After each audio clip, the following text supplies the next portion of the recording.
Freedom in a lifetime, lifetime. Lord God, have your way in our lives today. We cry out to you. As a nation, we need you. So young, God, we say, God, we need economic freedom in a lifetime, lifetime. We see violence all around, families broken down, injustice for the poor. As a nation, we need you. Smoke now, God, we say, God. Oh, we pray to you, God. We pray, we pray.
We need economic freedom in a lifetime, lifetime.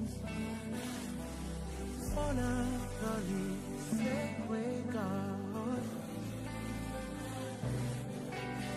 Oh God, we pray, we pray, we pray, oh God. Only you.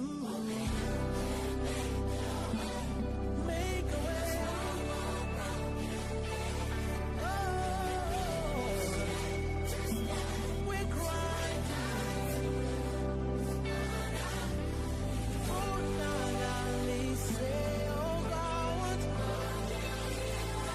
Now talk very briefly about Vladimir Ulyanov Lenin.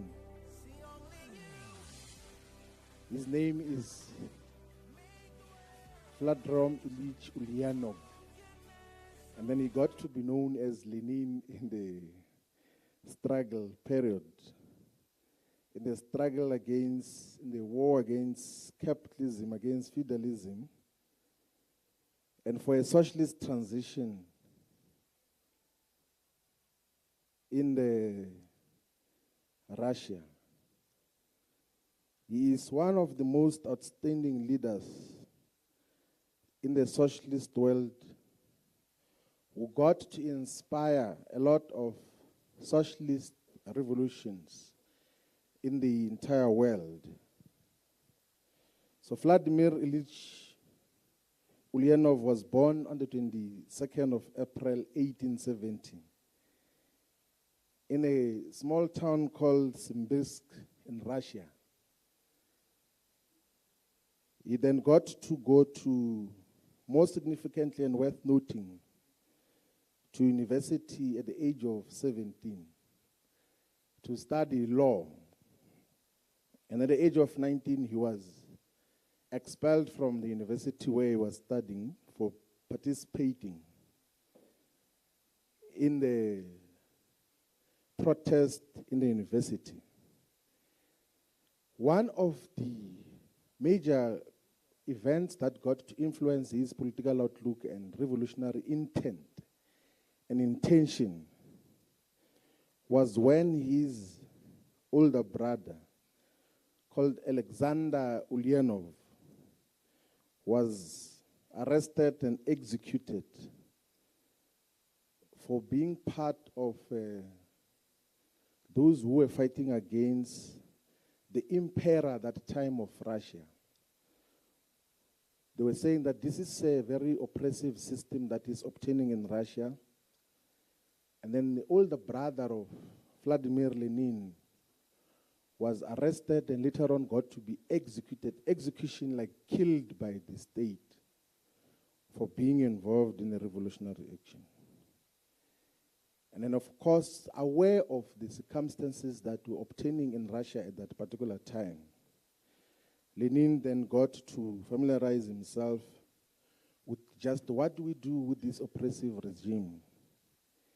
And he then got to then come across the Marxism, which he got to study thoroughly and understood deeply what is the significance of Marxism as a theory to change social and economic and political relations in Russia.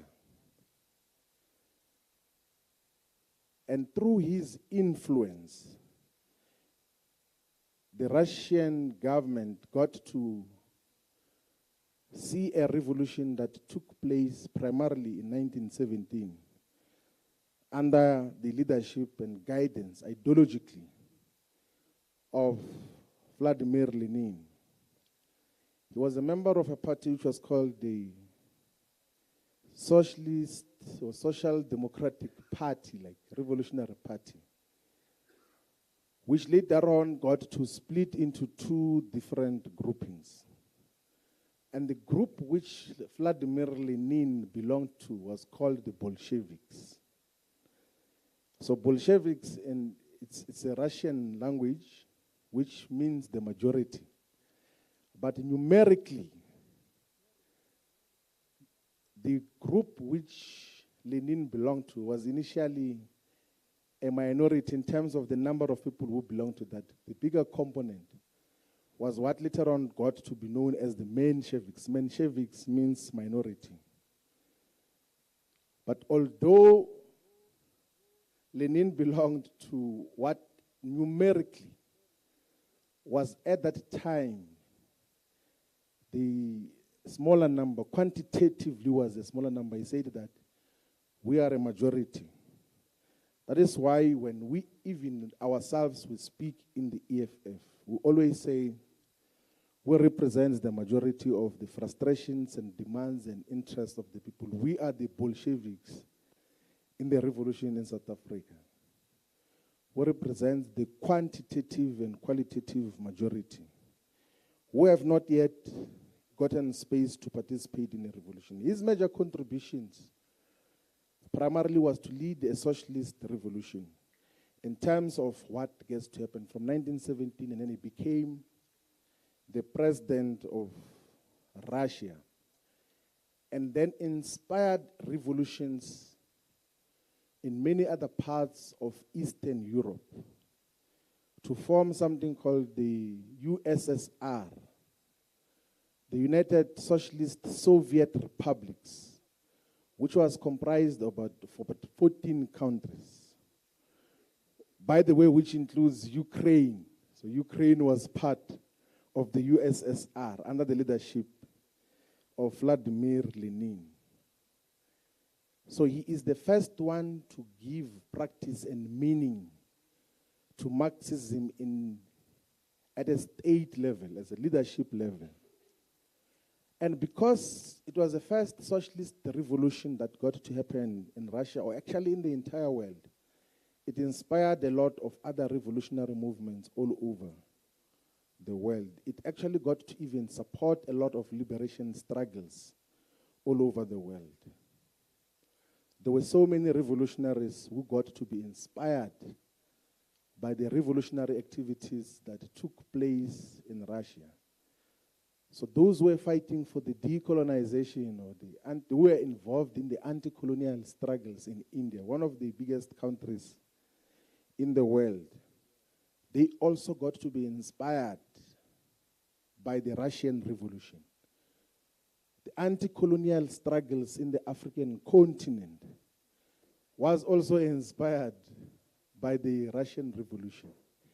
Yesterday, I made a brief remark that in the early stages of the South African Natives National Congress, which later on became the ANC, its fourth president, J.T. Gumede, Josiah Gumede, he went to join the 10th anniversary celebrations of the Socialist revolution in Russia, and he went to Russia physically to interact with the revolutionaries at that time in 1927. And he got to be inspired as well by the Russian Revolution, which was led by Vladimir Lenin. And when he came back, J.T. Gumede, he said that, I've seen a new Jerusalem and I have brought back the tools that are going to liberate South Africa. And the tools he was referring to was the Marxism and the Leninist inspiration that got to witness that this society is rapidly developing. There is no racism. There is no sexism. Women are participating even in government. They are treated as equals. Because almost all political movements in the 1920s were defined by a huge degree of sexism, where they systematically got to exclude a lot of women. And you know what got to happen was that J.T. Gumede was immediately removed, and then was removed by Pixley Kaisa Kaseme, who, if you read the history of the former liberation movement, he is the one who founded or played a central role in the formation of the South African Natives National Congress. And Pixley said that these things which J.T. Gumede is talking about is going to lead us into disaster. We can't be associated with socialism or socialist revolutions.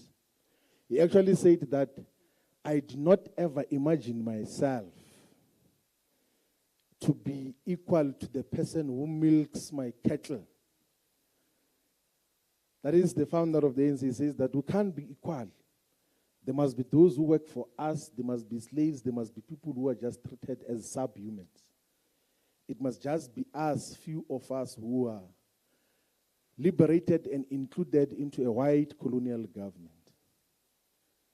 So I'm locating the part of the influence that got to inspire the entire world through Lenin's leadership. Even the formation of the Communist Party of China was inspired by the struggles that took place in Russia under the leadership of Lenin.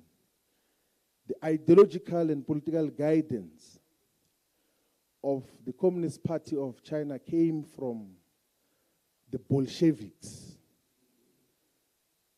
So they constituted something called the First International, which was an organization of all revolutionary parties in the world and gave constant political and ideological guidance to all revolutionary anti-capitalist and anti-imperialist political formations all over the world. And that includes almost all political parties. All communist parties got to have proper shape and inspiration from the Russian Revolution, to the extent that even their colors and logos became the same. So if you see, majority, if not all, communist parties have got that logo, which is a hammer and a sickle. And in that context, it was to illustrate and demonstrate the unity. So the sickle is what is used to cut grass and to harvest with. And then the hammer was what will be used by the industrial working class in factories. So that showing of the hammer and the sickle was to demonstrate the unity between the peasants and the industrial working class, which in Marxist terms we have said that those are the ones who do not own the means of production. They're therefore part of the entire proletariat. Are we together, fighters? So that is who Lenin was in terms of what he got to inspire in the entire world. And as I said, that this is the first socialist state which is established under the leadership of Vladimir Lenin. In the beginning of socialist Russia, there was a rush to try to move from feudalism, from a peasant-dominated society into communism, without passing the socialist stage, which must necessarily develop the productive forces. And being a dynamic revolutionary who appreciated that Marxism is not dogma, Lenin in 1921, the reason I'm taking this book is because we have made reference to that here in this book of the coming revolution, where he said that partly owing to the war problems that overwhelmed us and partly owing to the disparate position in which the Republic found itself when the imperialist war ended. He says, owing to these circumstances, a number of other circumstances, we made the mistake of deciding to go over directly to communist production and distribution. He says, we thought that under the surplus food appropriation system that peasants will provide us with the required quantity of grain which we would distribute amongst the factories and thus achieve communist production and distribution. And this, by the way, is a mistake that got to be made by many other communist parties, to think that we can just move from feudalism or even from capitalism straight to communism without moving through that socialist transition phase, which we always emphasize must be a phase where, one, there must be dictatorship of the proletariat. Not a dictatorship which just disregards people's rights and kills people. A dictatorship of the majority, but also essentially develops the economy, develops the productive forces, so that as many people as possible gain maximum value out of that particular revolution. So that is what Lenin has been in terms of these issues. And theoretically, one of the major or some of the major contributions that came from Lenin, and of course with absolute consistency with Marxist application, the proper application of Marxist theory, was his characterization of the state. The state, like the state as in the combination of government, parliament, the military, the police. That is the entirety of the state. He then characterizes that if you were to look closely into where does the state come from, he says that it is an outcome of the fact that in a capitalist society you cannot reconcile the two contending classes or together fighters. So it then emerges to say that we're going to emerge as a state which is going to mediate or to be the buffer between the interest of those who own the means of production and those who do not own the means of production.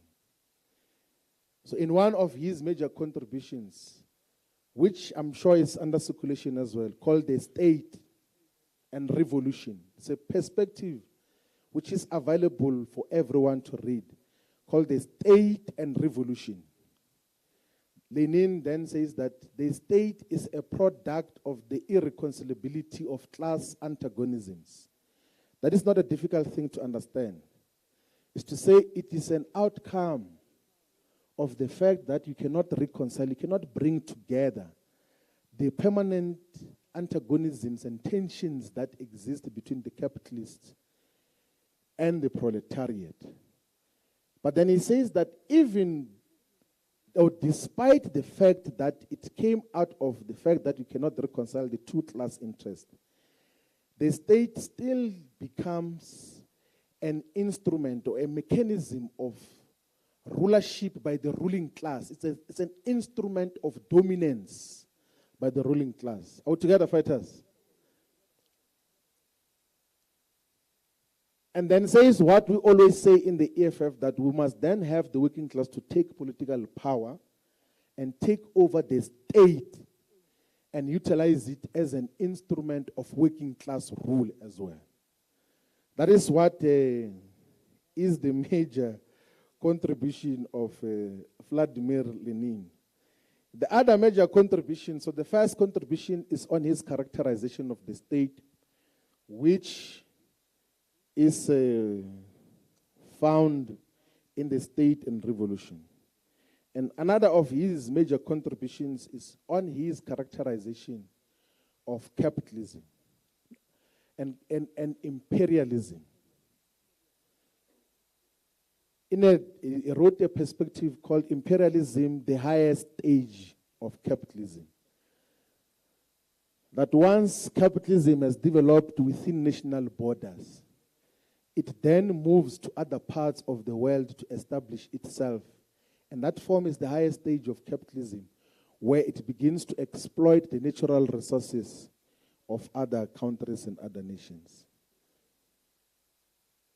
And it's one of the most clear characterizations that then they utilize the financial instruments, the international banks, to dominate all parts of the world, such that the class struggle is not just limited to one nation, to one country. It has got an internationalist outlook. It's a reality that extends beyond national borders in the manner that it is. And then say that all working class and socialist and communist parties of the world should unite in an anti-imperialist world, in an anti-imperialist movement, which seeks to defeat capitalism within national borders, but to defeat capitalism in all other parts of the world. Are we together, fighters? And theoretically,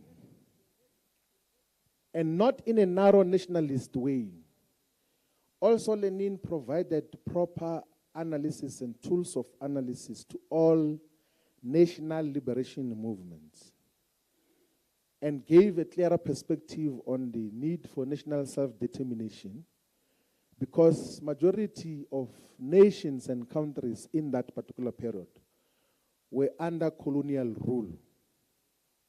The African continent, for instance, by 1917, was under total colonial rule. The only countries that were not under colonial rule was Liberia and Ethiopia. The entirety of the African continent was partitioned into controllership and rulership of countries of Belgium, of Britain, of France, of Spain, of Portugal.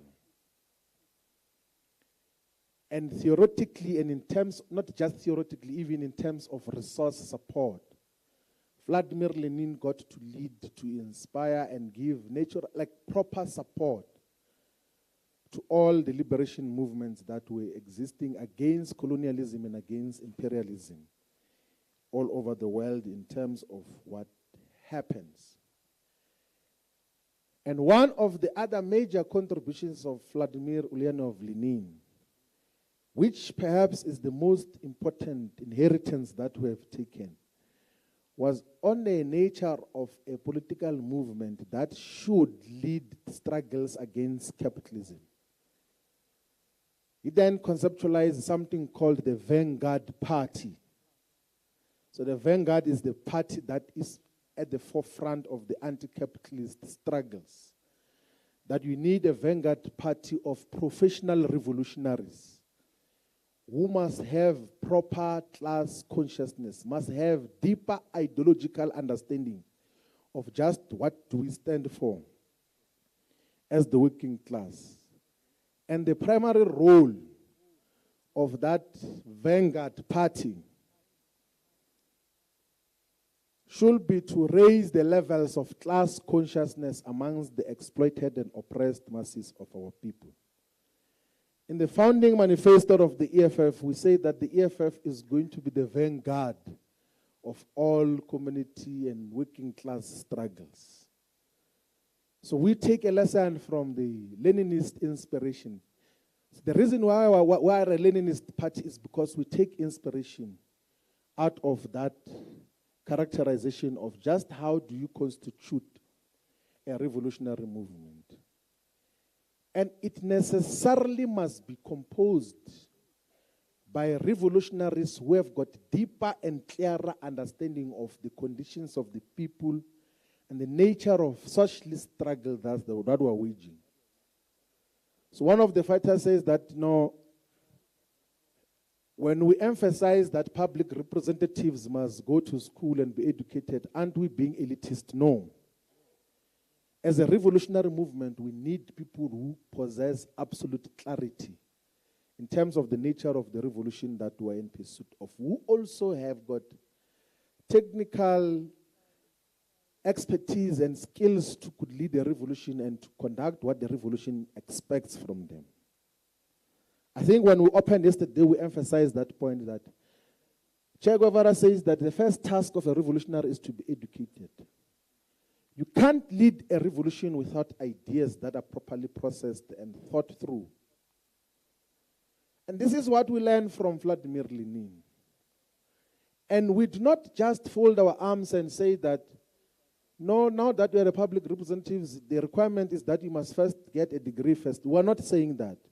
We say that if you become a leader of the EFF, at least dedicate yourself to expanding and intensifying, deepening, broadening, widening your levels of understanding of just what are we busy with in the struggle against capitalism.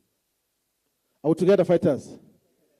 So it's not, that is why we constitute political schools, to deepen our understanding of the revolution that we're engaged in.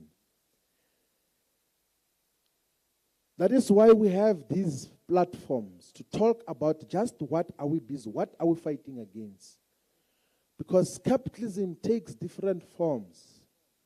It exploits our resources. It needs some degree of sophistication to be able to wage anti-capitalist struggles. Do you know now the dominant capitalist institutions in the world are companies that are making billions of rands from all corners of the world, but are not necessarily existing as brick and mortar businesses.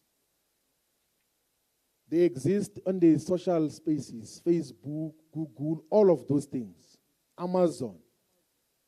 They exist in these spaces, but they are the ones who are exploiting people wherever they are, but they are the ones who are making huge profits. So you need some degree of sophistication as to how do I now contend against capitalists who are not even in the area where I'm fighting against them. Are we together, fighters? So this struggle against capitalism needs all of us to be the professional revolutionaries, which Lenin says must constitute the core of a revolutionary party that leads the struggle against capitalism. That is what we learn from Lenin, but we also learn the principles of organizational democracy. So, Komisambu Iseni excellently read in the constitution of the EFF, the principles of organizational democracy. Those are Leninist principles of how you keep an organization together. So those principles of elected and collective leadership is inspired by Lenin that you must have elected and collective leadership. You must not have people who just announce themselves that from today I'm leading here. You just pronounce yourself like Eman Mashar, I'm the president. I'm going to appoint this one is a chairperson. And then they have small differences. No, they're no longer a chairperson. There's a new chairperson now. So as a Leninist party, we appreciate the fundamental principle that we must have elected and collective leadership. Collective leadership meaning that however sophisticated, however right you think you are, however correct you think you are as a leader, he must always exist within the collective. You know, even if you are deployed to a region or a sub-region or to branches, and then the leadership of the branch there does something that is unacceptable, you can't say, Chairperson Maraga, that no, you are dissolved from here. That I'm dissolving you now. As the chair, I'm dissolving this branch. As a chair, I'm dissolving this region. All those, even if they are objectively wrong, you still have to consult with the collective. The constitution of the EFF correctly says that the president of the EFF is the commander-in-chief. He can command.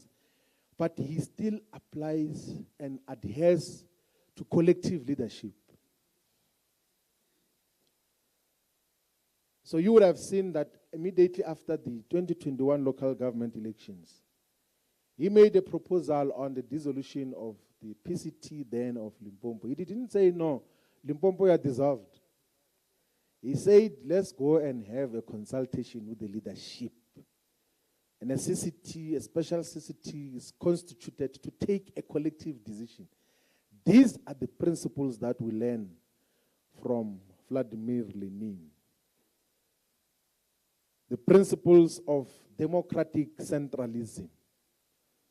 To say that there has to be internal democracy, we must engage ourselves in all the perspectives of what direction do we take, how do we move forward.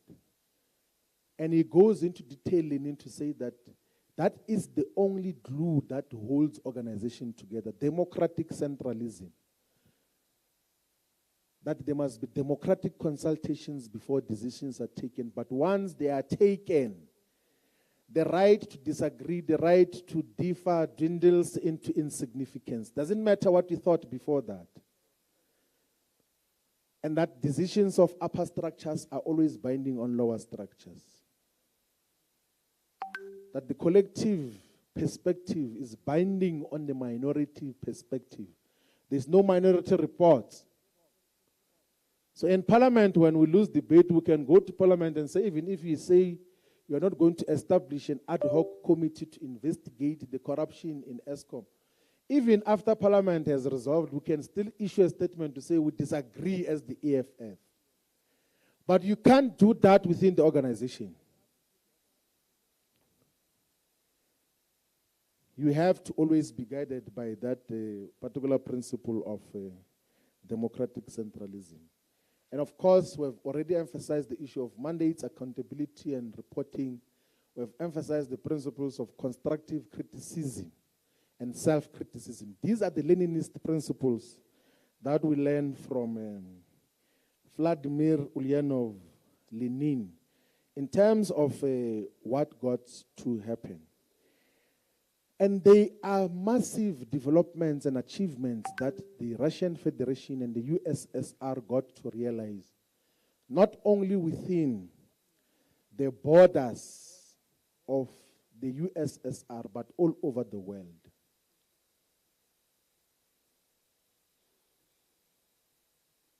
The Russian Federation, which was started and the USSR, which was started by Lenin, got to develop vaccines that eliminated a lot of diseases from all over the world. Got to introduce a lot of technological capacity that got to adapt to industrial expansion. Got to know that uranium can, of course, be turned into nuclear weapons. So nuclear weapons are very sophisticated weapons that can wipe out everyone else who is alive on Earth now. So if there were to be a nuclear war on Earth now, we can all of us be killed by nuclear war, all of us who are alive in the world. But the Russians were able to convert that power into now energy sources as source of electricity for many parts of the world. You see, the West and the Americans are now saying they are having sanctions against Russian companies and individuals. But they've not sanctioned the company that is producing electricity out of nuclear called Rosatom. So these are part of the lasting legacies of Vladimir Lenin. Eliminated illiteracy as well, got Russia to be far much more developed than many other parts of the world. Again, in a rapid and faster way than it would have happened under capitalism. So we are correct as the EFF to have as part of our inspiration, as part of our ideological tools of analysis and guide to action, to have Leninism as part of our toolkit of what we rely on for driving the revolution.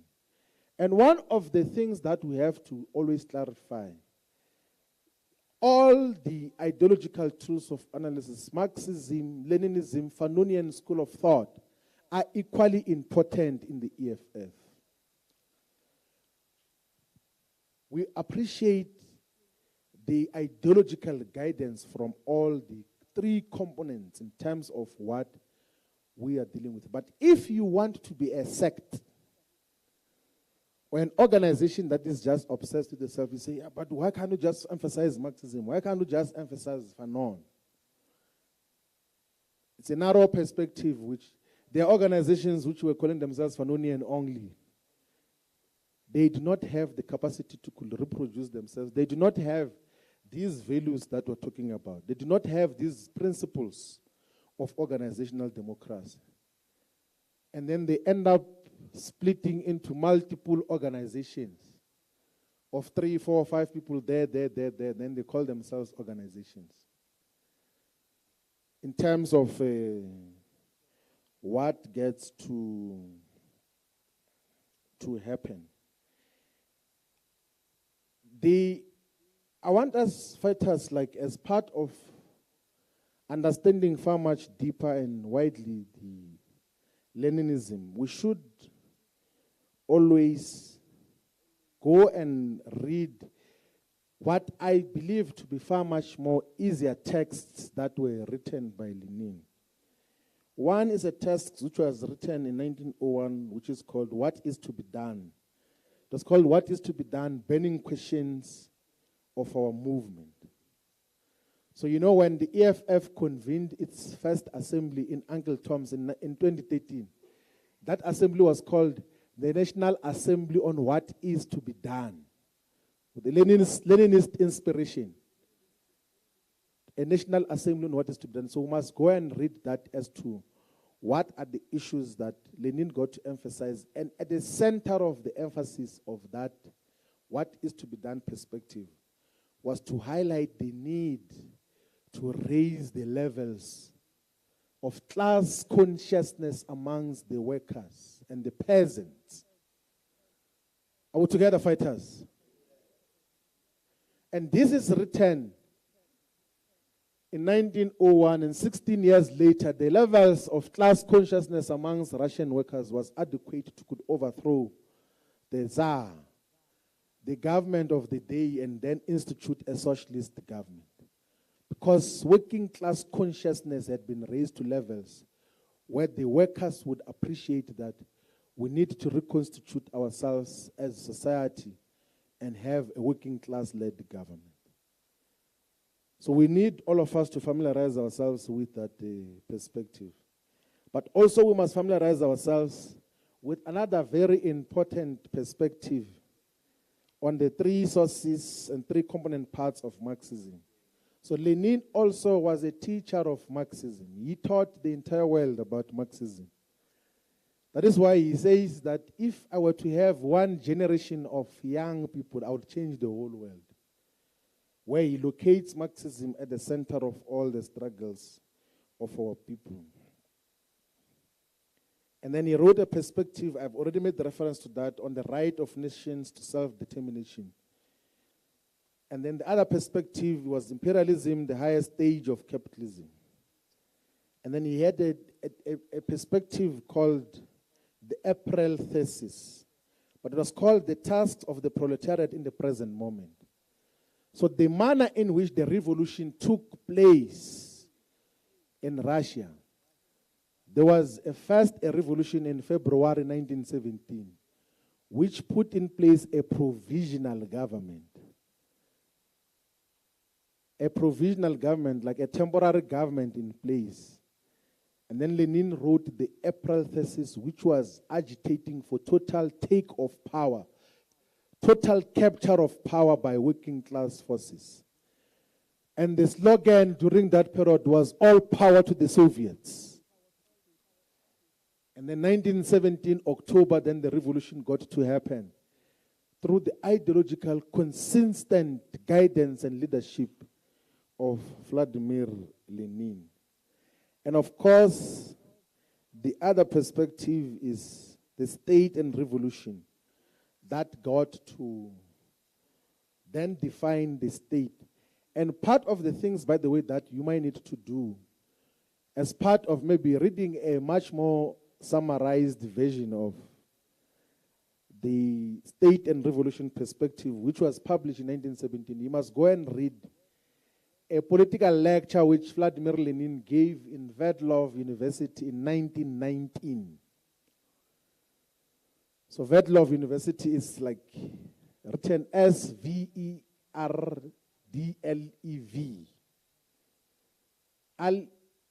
That is, it's one of the most clearer perspective where he was speaking to students patiently, where he starts by assuring students that I'm going to talk about the state today, but don't be worried if by the end of this presentation today, you still have not understood what I'm talking about, because a lot of bourgeois philosophers have always given you a wrong definition of what the state is. Are we together, fighters? And that is the patience which Lenin had.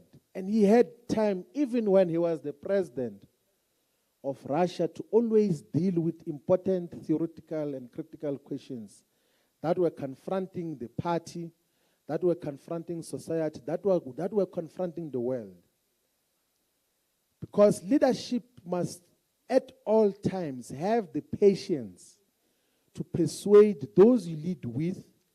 You must have the patience to persuade the people, to explain yourself as to just what you mean by all these things that you are saying. That is what is leadership. And that is what Vladimir Lenin got to do in all the instances. And then he had a perspective on left-wing communism and infantile disorder in 1920, where he was characterizing and defining the opportunist elements within the revolutionary movement. Because there are always opportunist elements that will try to divert the attention of the movement. And that is what we must watch against as the EFF. That will always have elements who will sound revolutionary, act like they are revolutionaries, but are infusing a different perspective in terms of what is to be done, in terms of how we get to achieve what we set as tasks of the revolution. Vladimir Ulyanov Lenin was a perfect student, was a shining A student of Karl Heinrich Marx.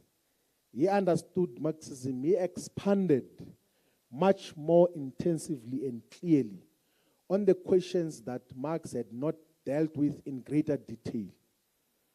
So even this characterization of the state, that it is an instrument of class rule, is derived out of the Marxist Communist Manifesto observation that the state in a capitalist society is nothing but an executive that manages the common affairs of the whole bourgeoisie.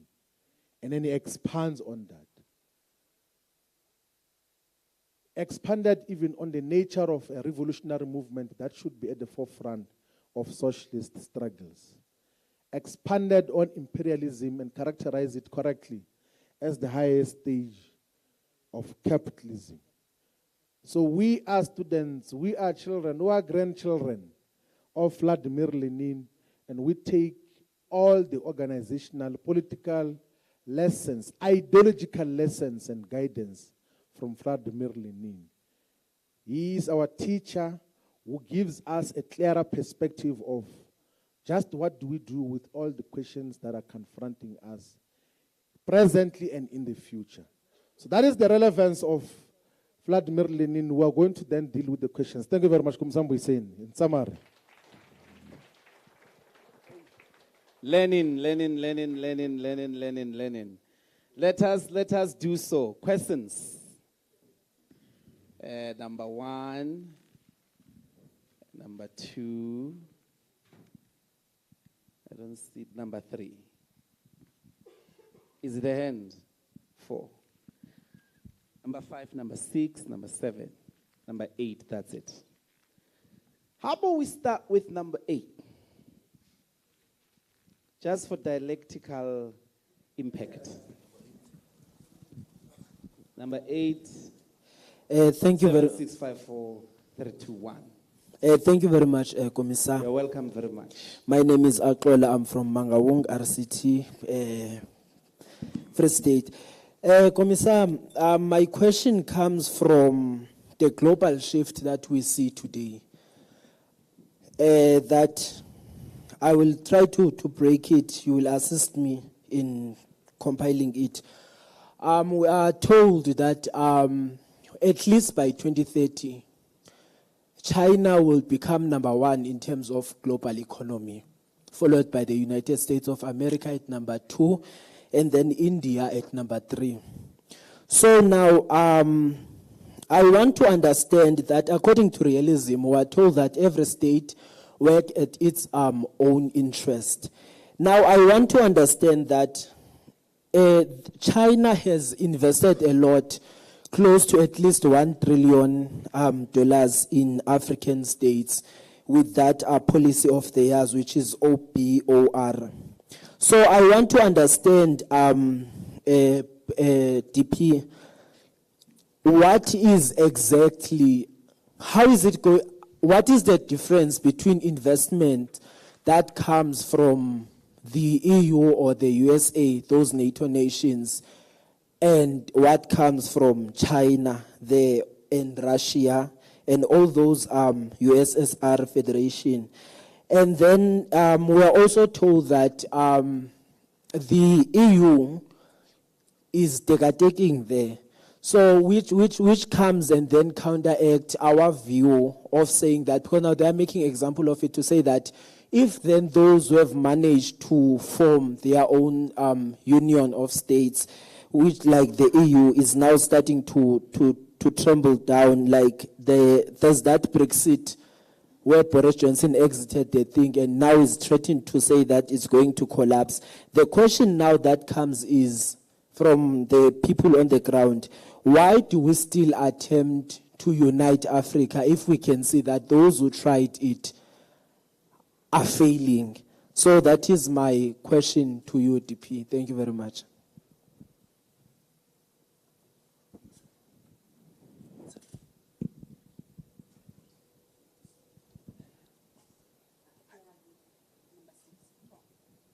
So, number 7. Were you number 8? Umbanwena 7.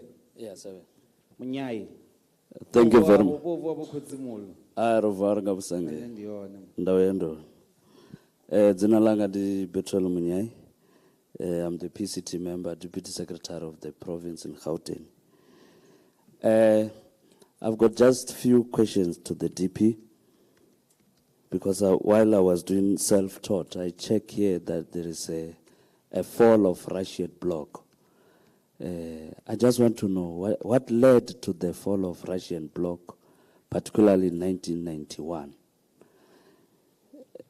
And also, Lenin economic policies has influenced the entire Eastern Europe, and ultimately the Russian bloc. What were those policies, if we can just get explanation for it? And I can see we are learning a lot and getting free education from UDP, and we highly appreciated it. And I can check here, you mentioned Gumed of the ANC who was expelled after he came from Russia. it showcased that this issue of expulsion didn't start now in the ANC. Anyone who hold the view of socialism is expelled within the ANC. And also I just have a question that you once visited Russia. Can you share us the experience of while you were in Russia? We also see that you also went to the cemetery of Karl Marx. And also, can you explain the October Revolution, which is commonly known as the Red October of the workers? What really happened for the October Revolution? And also the topple of the government by the Bolshevik with the Leon Trotsky in the Bolshevik. Yeah, I think that those are my questions. Thank you very much. Okay, number 6.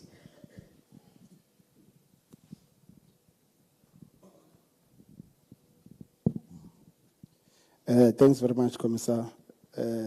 Greetings to TP and everyone in the venue. My name is Zain Mngam from Nelson Mandela in the Eastern Cape. I just want to rise on 2 issues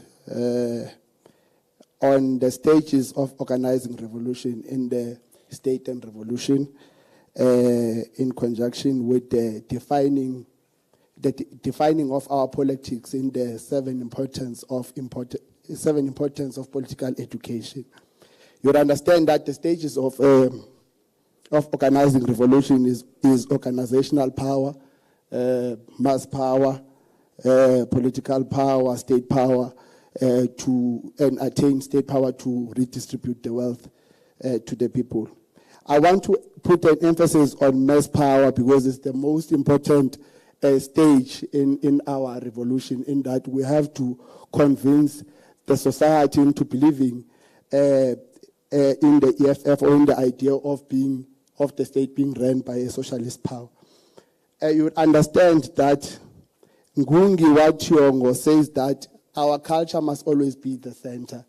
And Mao Zedong says that the revolution must always be driven by the values and the cultures of the society that advances it.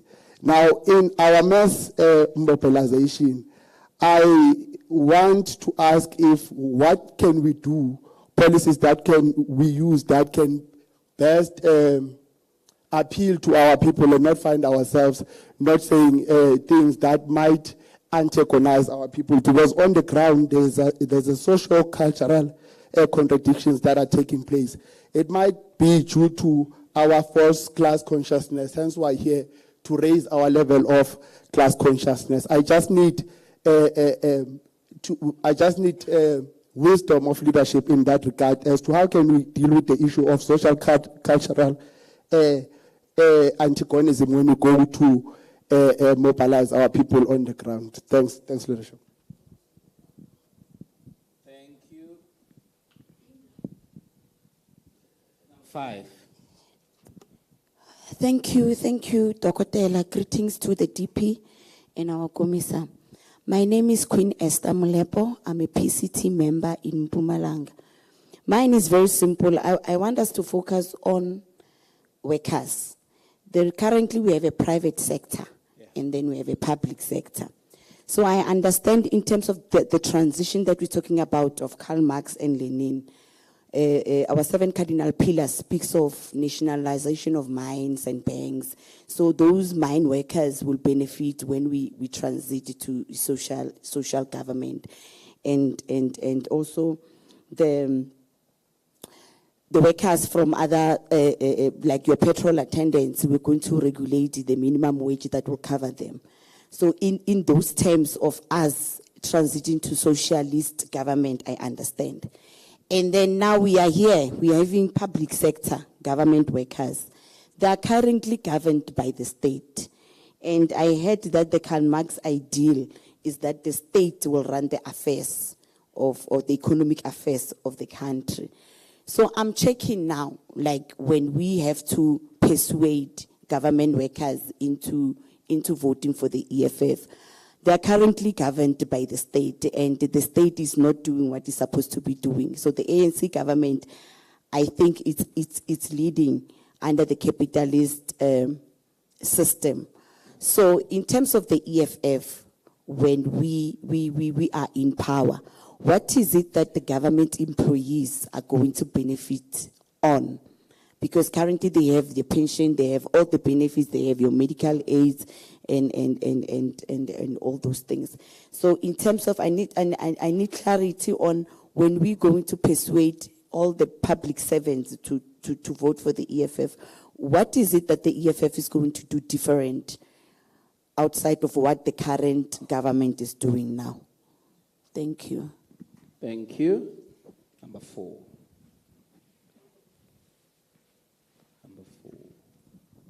Thank you, Commissar Dr. Mbuyiseni. Afternoon, DP. My name is Gumani Chimomora, EFF researcher. Now, DP, in Africa, all the way from Djibouti down to Kenya in Wajir, the United States have over 30 military bases, and they're installing military capabilities. Then you go to Australia. The Australian liberal media, they characterize the capabilities of China military as a provocation and threatening to the stability of the broader region. And then you come to South Africa, wherein the president and the Minister of Defense write to the Speaker of Parliament to notice that they are going to deploy the military to help the Department of Health in dealing with industrial strikes. That's what they said. Now, in looking at how Lenin enhanced Marxism, particularly the distinction between the standing army and the armed people or armed workers, how do we deal with the military capabilities that are being installed by the Western power? What do we learn from the Chinese state and how they've built the military capabilities? But also, how do we characterize now the developing relationship between the South African military that get used here in the country to deal with strikes, but also go and have naval practices with the Russian military? Thank you, Commissar Mbuyiseni. Number 3. Thank you very much, Commissar and the DP. It's Mudibe from the Inside Factor again. Just listening to the DP about the focus on Lenin, the 2 words that I took out was patience and persuasion. Now, I ask this question because as the EFF, we're a relatively young political party, but every time when there's racism at schools, the first organization that gets called is the EFF. When workers are complaining, the first organization that gets called is you. But when most of these workers go and vote, they vote for the ANC or the DO or something. Now it comes with regards to patience, and I remember the CIC saying that now the organization is ready to govern.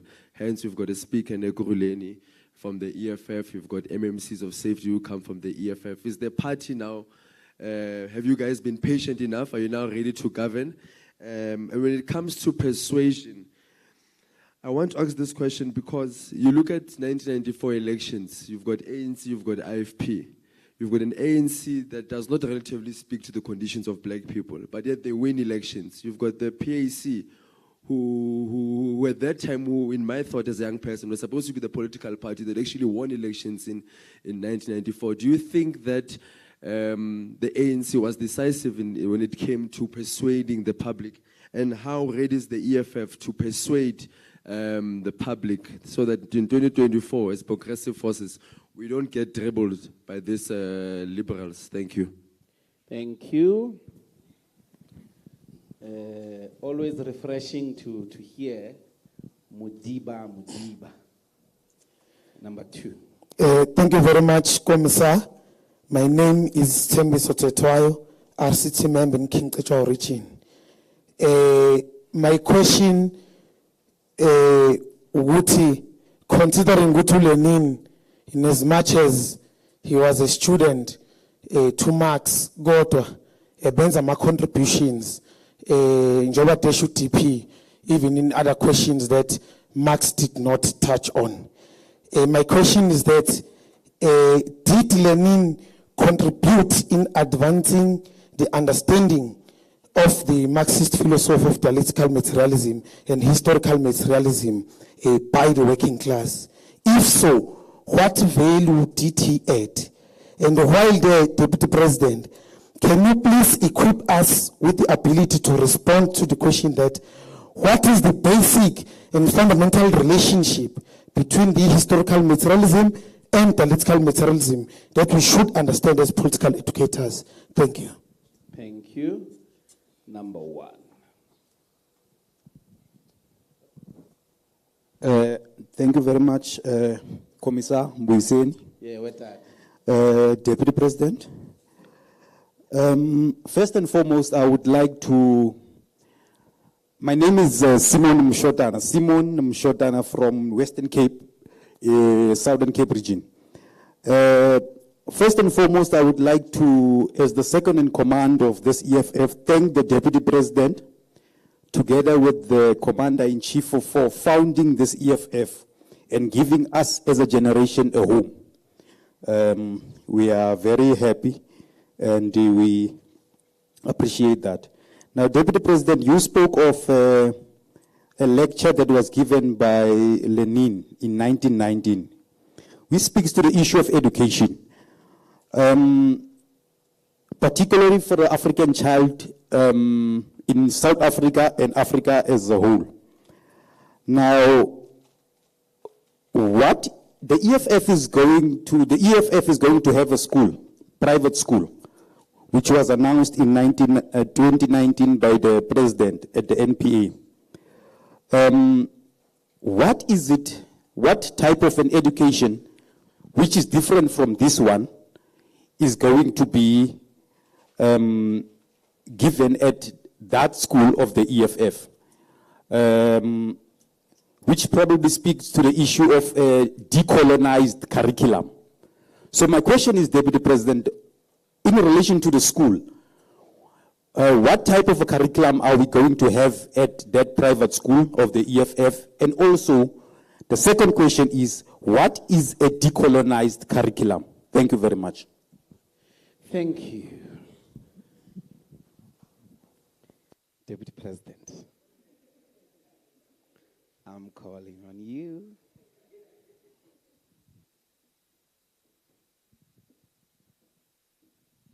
Mandla. No, thank you very much, Commissar Mbuiseni and all the fighters that had asked different questions. And so, do you know the People's Republic of China will obviously become the biggest economy in the world. And it is only sensible that it becomes the biggest economy in the world because it has got the biggest population. So if a bigger number of people are exchanging goods and services and are buying more houses and more cars, the economy naturally has to be the biggest, followed by India. Like more economic activity naturally should happen more in the countries that have got bigger population. It's a logical thing that, but the manner in which imperialism and capitalism took shape was to the extent of colonizing even huge territories, extract resources, and enrich themselves at the expense of even those huge territories. I mean, India, with a huge population, was colonized for many years by the British. And extracting all the strategic resources from the Indian economy for their own enrichment. So our anti-imperialist struggles, by the way, seeks to reverse that situation. We seek to reverse a situation where few colonial countries and neo-colonial countries are dominating the global economy because of their military capacity to govern over other areas of the world. So China will be and has to be the world's biggest economy. And China has always played a very important role in the development of infrastructure in other parts of the world outside of its own territory. So we'll give you an example of one of the first biggest major rail project in the African continent is a rail project from Zambia to Tanzania. It's called the Tanzania-Zambia Railway Authority, TAZARA. 856 kilometers of a rail project which was built under the leadership of Mao Zedong and was opened officially in 1975 as a contribution, as a gift to the African continent. And in 1975, so this is what gets to happen. Zambia is liberated from colonial rule under the leadership of Kenneth Kaunda. And then Tanzania is liberated, it's under the leadership of Mwalimu Julius Nyerere. They say we want to develop our industries, we want to develop our economy, but we do not have, particularly the Zambians, they say we do not have access to the sea. We're a landlocked country. And our neighbors here called Northern Rhodesia, because Zambia used to be called before liberation, before independence, it used to be called Southern Rhodesia. And this Rhodesia is roads, like Cecil John Rhodes. So the Rhodesia is Cecil John Rhodes naming those countries after himself. Like a colonial settler naming two huge territories after himself. Then KK and Julius Nyerere say, we want to trade with other parts of the world who are independent nations now. But we do not have access to the sea, particularly Zambia, because Tanzania is a coastal country. There's a sea that borders a bigger component of Tanzania. And Mao Zedong, under the leadership of the Communist Party of China, then got to build a rail project that transports goods and services and people. From Zambia, it has got different stop points. From Zambia, 856 kilometers. It's a very long distance. That Zambia's economy then got to gain access to the global economy, because they were saying that here it's Northern Rhodesia, which is under colonial rule of Ian Smith and the British. The other place where maybe we could gain closer access to is South Africa. But it's under the apartheid government. We are hosts as Zambia of liberation movements. Those who are fighting against these governments are exiled in Zambia. Those people will not allow to utilize their sea as trade routes to gain access to the global economy. They will think that in the process of trains we are bringing in people to fight them as well there. And also the other closer sea point is Mozambique, which was still under Portuguese rule in the early 70s. And then the leadership of the Communist Party of China under Mao Zedong said that we are going to jointly help you to build an infrastructure, a rail project. It's still existing. So when I went to Tanzania, I went to the major station of TAZARA in Dar es Salaam to witness the work which has been in existence for, is still operational to this day, a major infrastructure project which has got to absorb a lot of people. And after Mao Zedong and then Deng Xiaoping and then the leader that came, I think Zhou Zhilai that came after that, China's relationship with the African continent, for some reason, got to decline and was not much more significant in terms of the economic partnerships that got to happen. That got to be revived under the current General Secretary and President of China, Xi Jinping.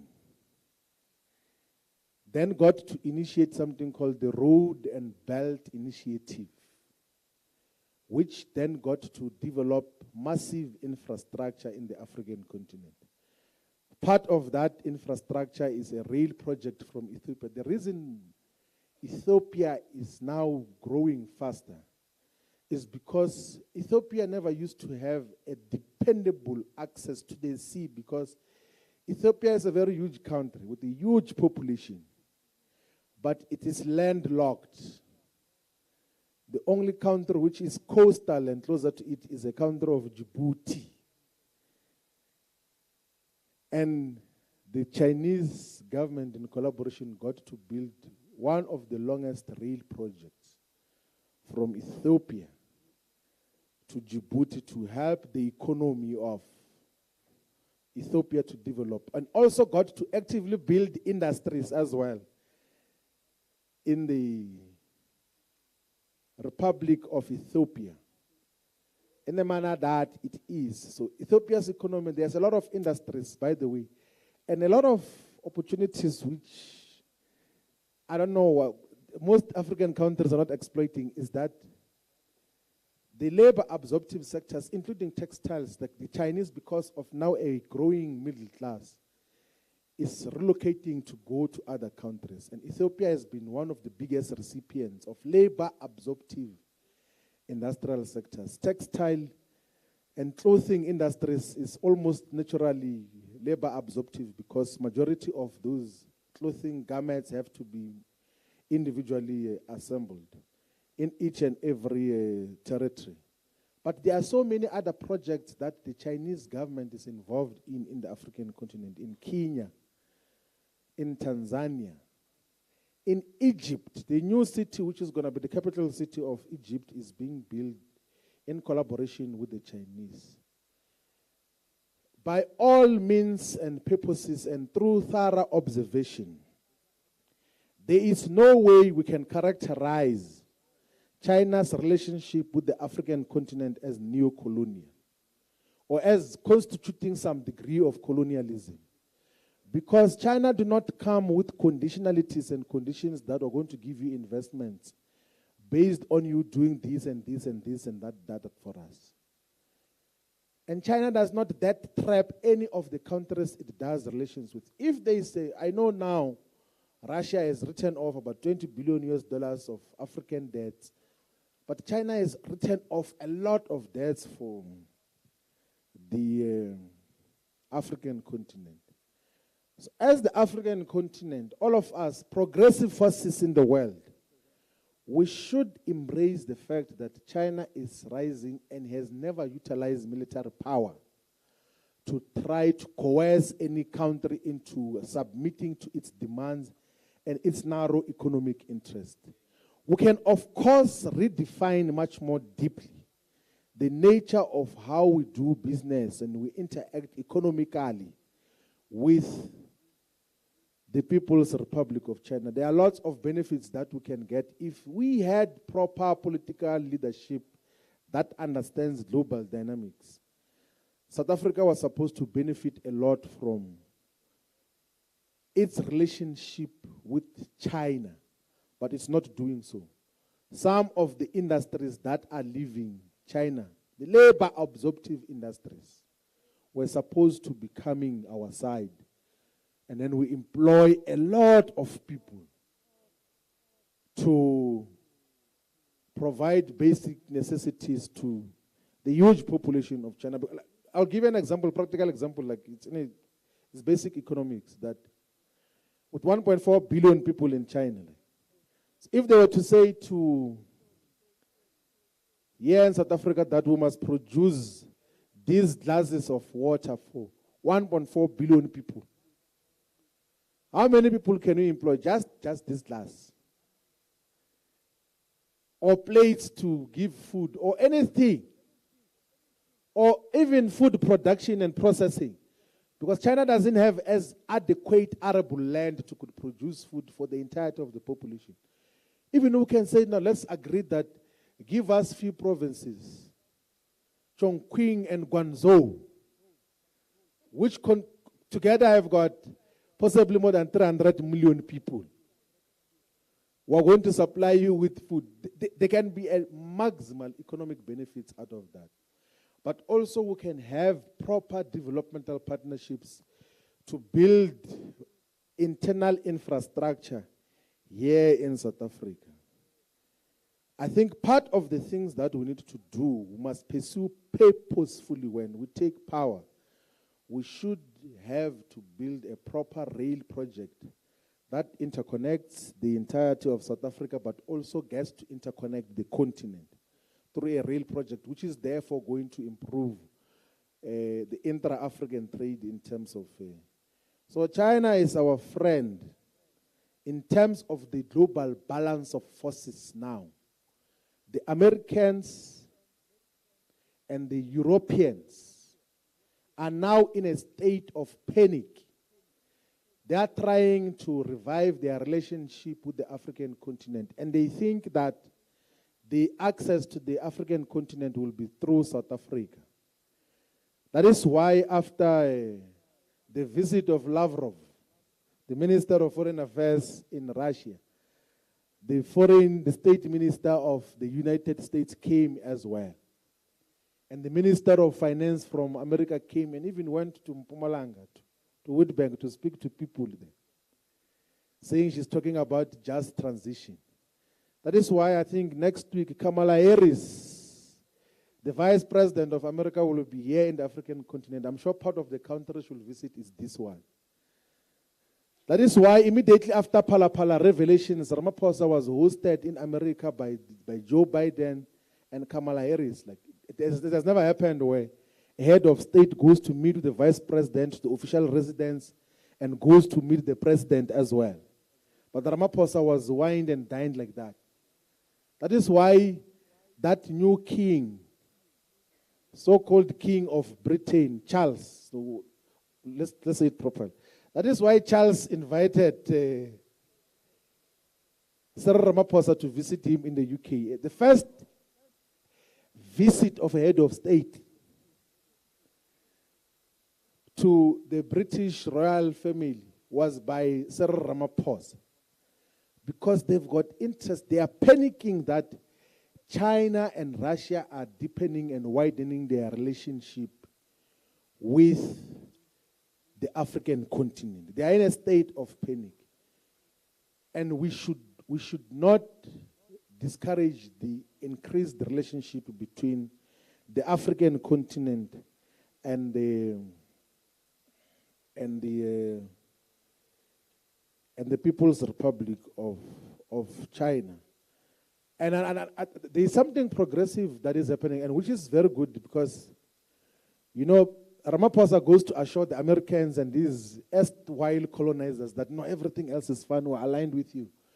But the foreign policy articulations and the defense policy interventions and practices always bring us back to our friends. Hence, the joint military exercises with the People's Liberation Army of the Communist Party of China.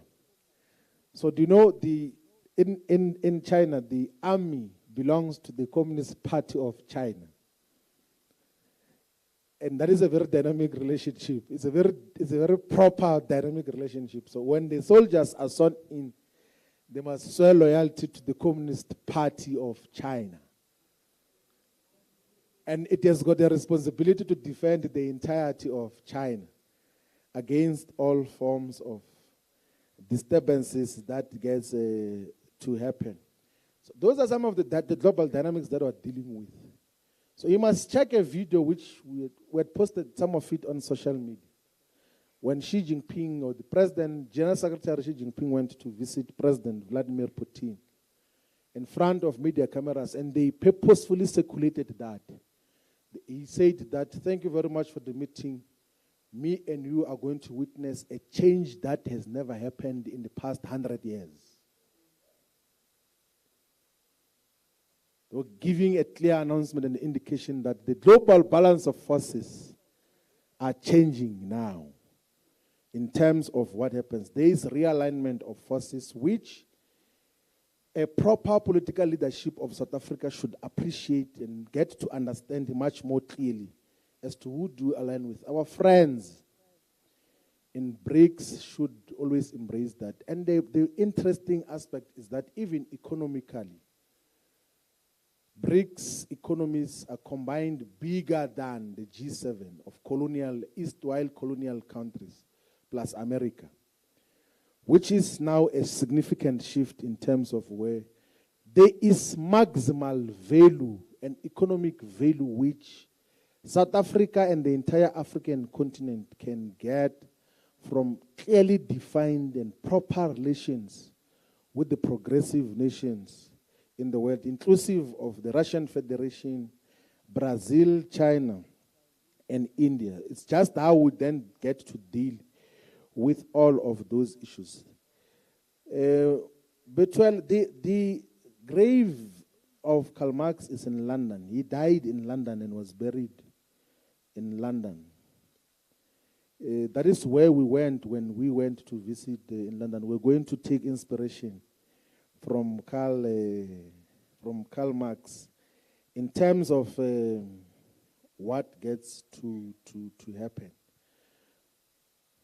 I spoke earlier that the major debates on Pan-Africanism in the early 1960s was a debate on whether African countries should pursue a cooperation route or an integration route. And those ones who pushed for cooperation won in the formation of the OAU.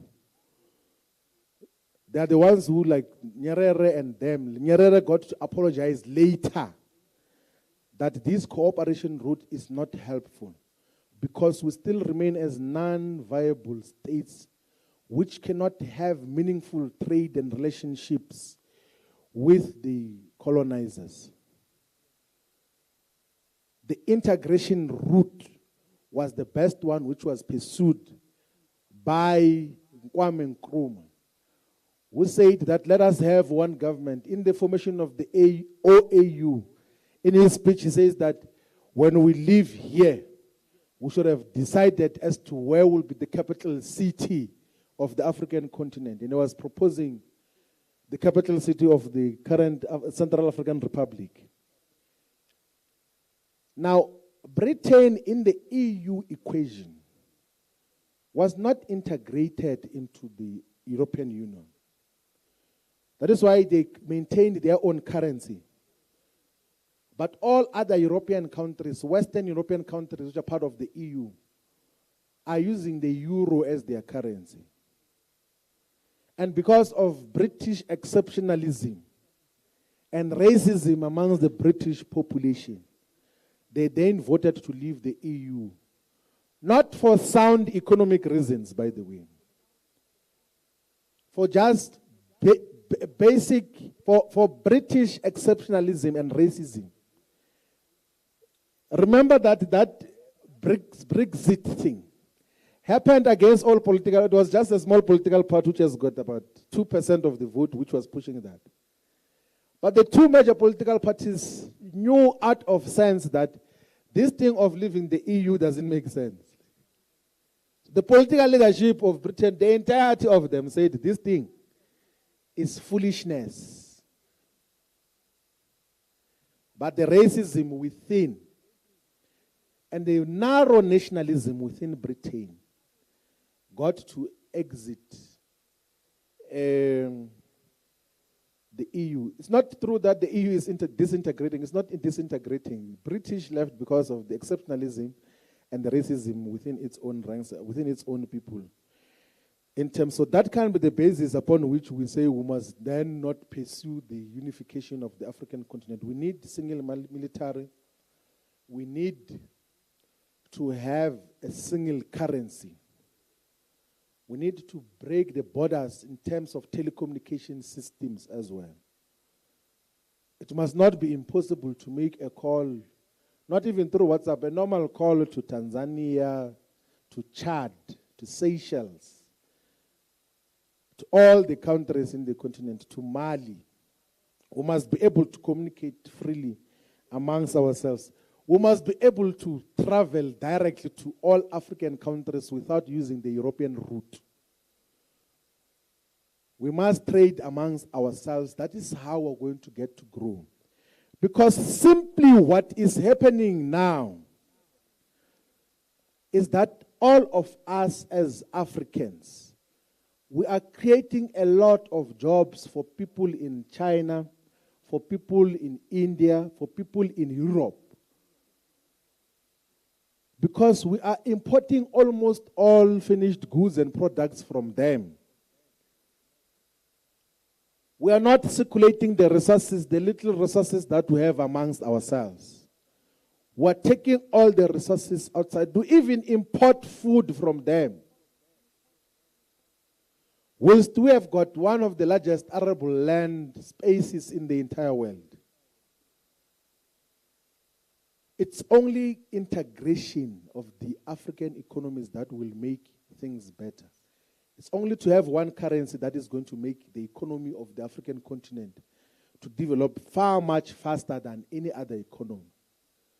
There is a lot that can be done here in the African continent. We just have to have proper leadership. There is beginning to be appreciation now in terms of the direction that we should have. And of course, they've passed something called the Africa Continental Free Trade Agreement, which is going to encourage the exchange of goods and services amongst African countries. And that must necessarily be accompanied by a currency that unites the entire continent. Because currently we still trade amongst ourselves using the American dollar, which must be discontinued in terms of what gets to happen. The USSR disintegrated. So the USSR was the Union of Socialist Soviet Russia with 14 different countries. And because of lack of ideological and political consistency within the Communist Party of Russia, under Gorbachev, then these semi-autonomous countries within the USSR declared their independence. They said, no, we're no longer part of this USSR. Because of lack of this political work, which we say is essential, is the lifeblood of any revolutionary movement. They got to disintegrate, and then the USSR was then disintegrated into 10 separate countries which declared their own autonomy from the USSR, despite the fact that they got to benefit a lot from the USSR. So, and this, by the way, has explains something which we said in the beginning, that our usage of political education and raising of class consciousness is not just so that we take power and once we're in power we stop. No. Actually, when we take power, that is when you must intensify mass education to talk to our people as to just what are you doing with each and everything else that you do. Lenin did that when he took to then adopt the new economic policy, which appeared as if was a capitulation to capitalism. Lenin had the patience to explain to the entirety of society just what is happening. But here in South Africa, like we have got a ruling party which even shocks its most senior leaders with announcement of a new economic policy, a new direction, where even their top 6 officials are shocked that, the president has got a new approach now. The president goes to say, we're going to have a minister of electricity, and then the minister of energy, who's the national chairperson of an organization, is shocked. And that is not the character and the nature that we will take when we are in power. Everything else will be out of with, our engagement with... do you know, the only way to undermine the relevance of whatever this military basis of America is mass power, is to take political power. There's nothing they can do. There's nothing they can do. And now with proper changing global dynamics, because military can't do anything. We can change a government and then we go on. There's no American who is going to then deal with these issues. Now, you know, the ANC won elections in 1994 because it had an organization. They had put up together a lot of civil society formations and presence all over to then construct an organization. Took a bigger component of the UDF that was existing in different parts of, and converted a lot of structures of the South African Youth Congress and all these youth congresses that existed and constituted an organization. You can't win elections without organization. The PAC has never had an organization. And the apartheid regime was so scared of Robert Mangaliso Sobukwe to the extent that just few years after the PAC was formed, they took him and then arrested him forever without even basis for his arrest. Isolated him, banished him. He did not have space to could ideologically reproduce within the masses. And those that remained were just amateurs. Successively, who never became revolutionaries, they were unable to build an organization. Just how many times the PAC has held multiple manifestations, sometimes with 3 presidents, and all of those things. Whilst it could have been, and also it did not get to pay attention as to in detail what is going to be dealt with in detail differently. A mistake which we must not make as the EFF. We must patiently explain to our people as to what are we going to do differently with electricity. We must articulate policy positions. What are we going to do with basic education, with higher education? What are we going to do with securing water, food security?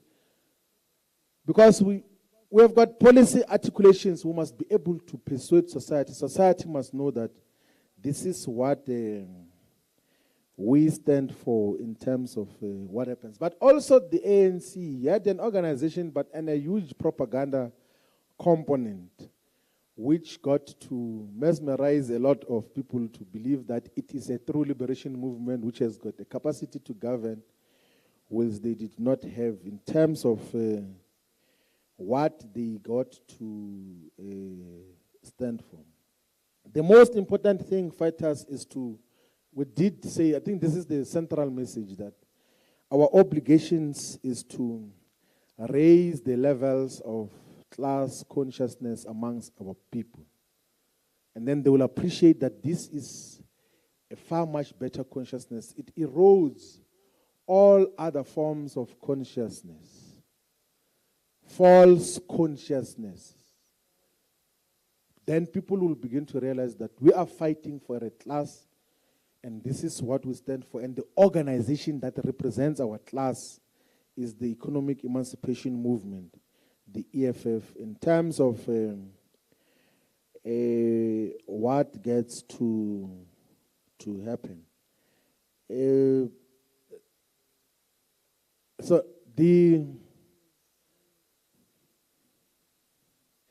So a lot of people who deal with the issue of this decoloniality and decolonization of epistemology, or the epistemic decolonization, argue a correct fact that majority of our educational systems are Eurocentric, are predominated through European values, whether be it be medicine or architecture, literally everything, is dominated by a Eurocentric perspective. There is no proper accommodation of what would otherwise be indigenous focus or African or different perspectives or superior alternative views as to how certain things must be handled. The problem with the decoloniality scholarship is that it just focuses on the decolonization of education. They do not focus on the real decolonization itself.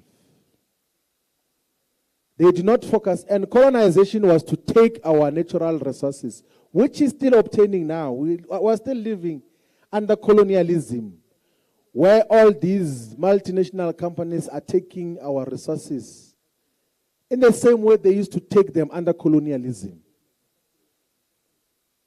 And the reason why there is too much excitement by the West End universities, even reactionary universities around decolonization of education, is because they say, no, these ones are dealing with the issues on top. They are not dealing with the root cause.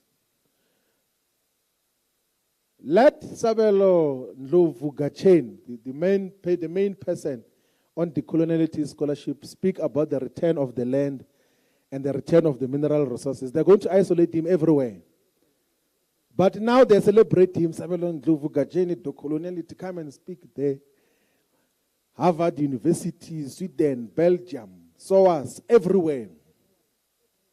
But let him talk about the real decolonization of the economy, of the foundational colonization, which was theft of our natural resources. They're going to decolonize him. They're going to say this person doesn't have integrity. And then ourselves as well, like students, fall into that trap of like, decolonization. It's an important thing to fight for. But we must fight colonization itself. We must fight for real decolonization. And you must first understand what was colonialism. It was theft of our natural resources, of our wealth. That is foundationally what we must fight for. That is what we fight. That is the struggle that we're engaged in. The reason why we are not celebrated and embraced as the EFF is because we're talking to the real issues. We're talking to the roots of colonization. We want the land, we want the minerals to be under the control of ourselves for the benefit of all people. There will never be anyone who will celebrate in the West who will say that the EFF represents a proper agenda. But all these other liberals who are just fighting for superficial issues, they will be given platforms everywhere and celebrated in terms of what gets to happen. So the predominant trend and the predominant thread on decoloniality is liberal. It's perhaps even reactionary in some instances. Because you can say that we must decolonize everything. We must decolonize the economy, particularly ownership, and in the process decolonize education as well. But to say, no, let's just focus on the education, these other ones were not involved in it. To say, no, let's leave the whites controlling the economy. Let's leave the Europeans and Americans control the economy. Just focus on the epistemic dominance only.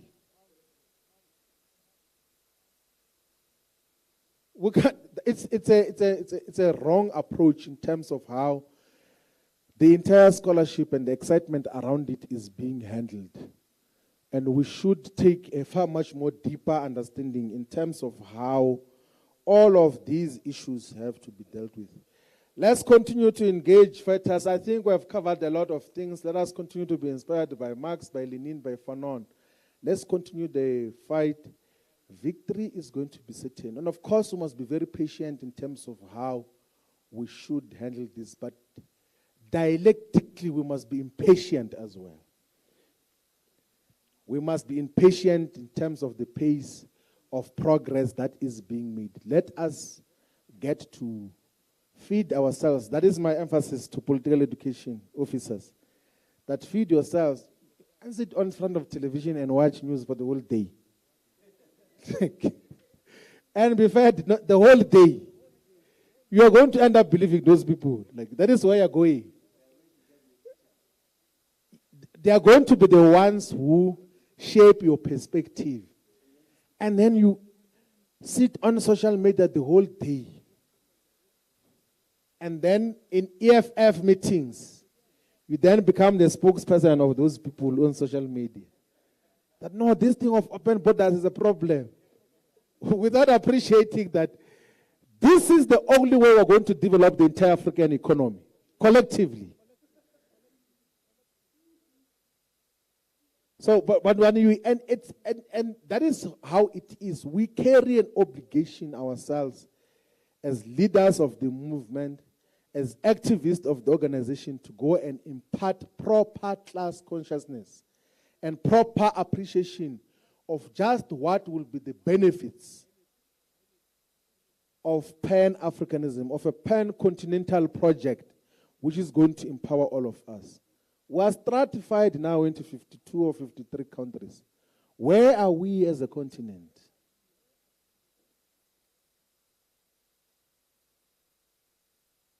The entire African economy is smaller than Germany only. Where are we?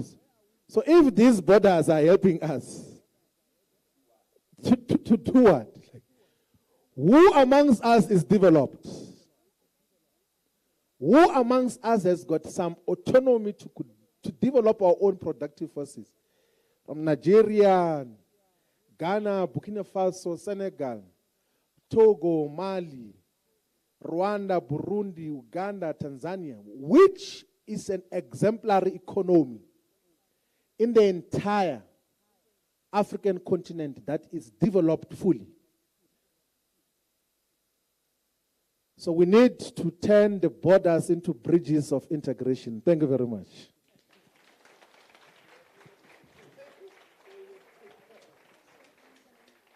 Okay, fighters, let's come back at past for Fanon. Take a small stretch, rejuvenate. It is the last presentation of the evening on Frantz Fanon at 7:30. Thank you.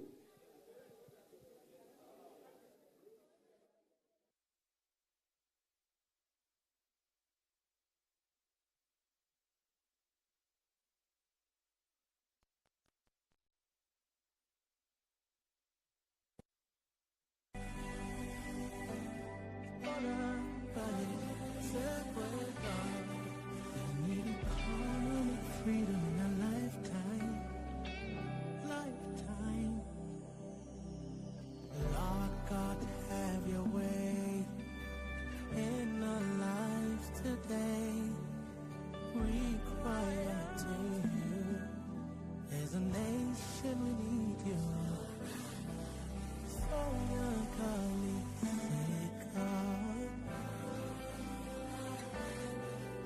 We need permanent freedom in a lifetime, lifetime. We see violence all around, families broken down, justice for the poor. As a nation, we need you. Smoke now, God, we say about. Oh, we pray to you, God. We pray, we pray. Body tape, uribon sefil, revisa huena.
Yini socialism umhlaba wonke sandleni sabantu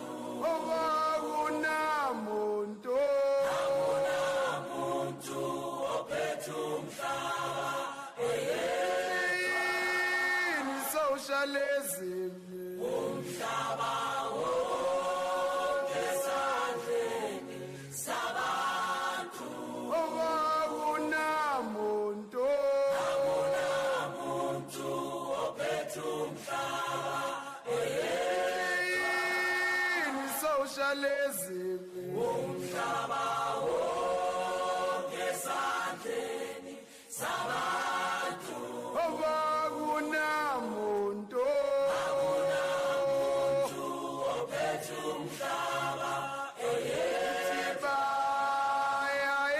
Saba mapucho bongila befuna kusetshenzela ngabantu Saba mapucho bongila befuna kusetshenzela ngabantu bayesaba amaphutho bomila babefuna kusetshenzela ngabantu yini socialism umhlaba wonke sandleni sabantu akunamuntu ophethe umhlaba yini socialism umhlaba wonke sandleni sabantu akunamuntu ophethe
Vela wena, vela wena. Vela wena, vela wena.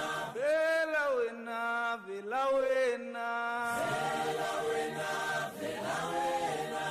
Vela wena, vela wena. Vela wena, vela wena. Vela wena, vela wena. Vela wena, vela wena. Vela wena, vela wena. Vela wena, vela wena. Vela wena, vela wena. Vela wena, vela wena. Ngoba thina sithembele kuwe. Ngoba uwe ulithemba lethu. Vela wena. Ngoba thina sithembele kuwe. Ngoba uwe ulithemba lethu. Vela wena. Vela wena. Vela wena wemalema. Vela wena. Vela wena. Vela wena wemalema. Vela wena. Siboni langa lephuma liyoshona. Koze ube nini wemalema. Vela wena. Siboni langa lephuma liyoshona. Koze ube nini wemalema. Vela wena. Vela wena. Vela wena wemalema. Vela wena. Vela wena. Vela wena wemalema. Vela wena. Siboni nganga lephuma liyoshona. Koze ube nini wemalema. Vela wena. Siboni langa lephuma liyoshona. Koze ube nini wemalema. Vela wena. Vela wena. Vela wena. Vela wena wemalema. Vela wena. Vela wena. Vela wena wemalema. Vela wena. Ramaphosa ubulala abantu. Koze ube nini wemalema. Vela wena. Ramaphosa ubulala abantu. Koze ube nini wemalema. Vela wena. Vela wena. Vela wena. Vela wena wemalema. Vela wena. Vela wena. Vela wena wemalema. Vela wena. Sibomaphosa obulala abantu.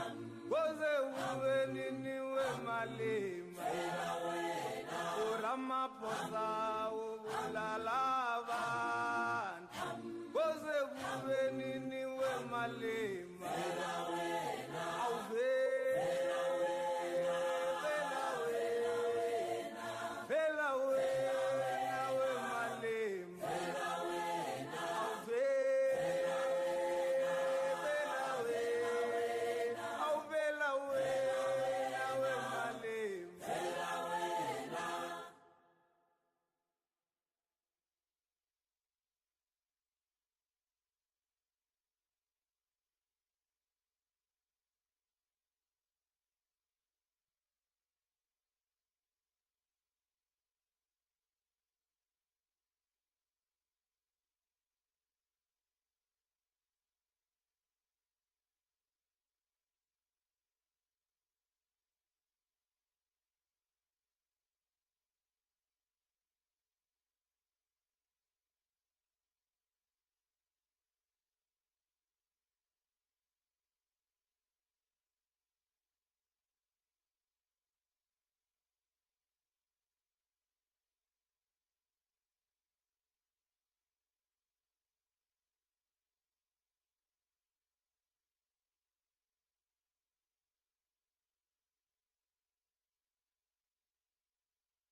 justice for the poor. As a nation we need you. Oh, now God is about. Oh, we pray to you, God. We pray,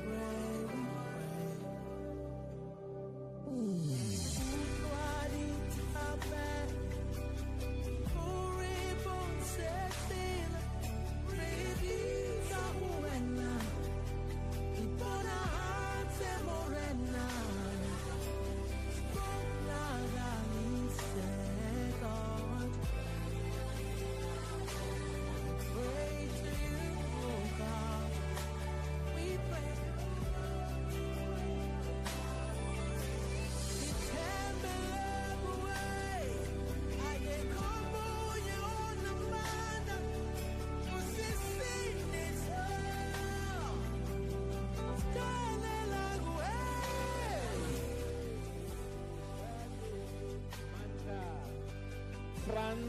Frantz Fanon.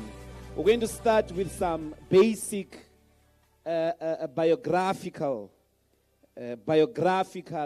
facts who Frantz Fanon was. He was a revolutionary, an intellectual, a war hero of the World War II, and a African revolutionary who engaged in military combat to liberate the African continent. He was born in the Caribbean island called Martinique.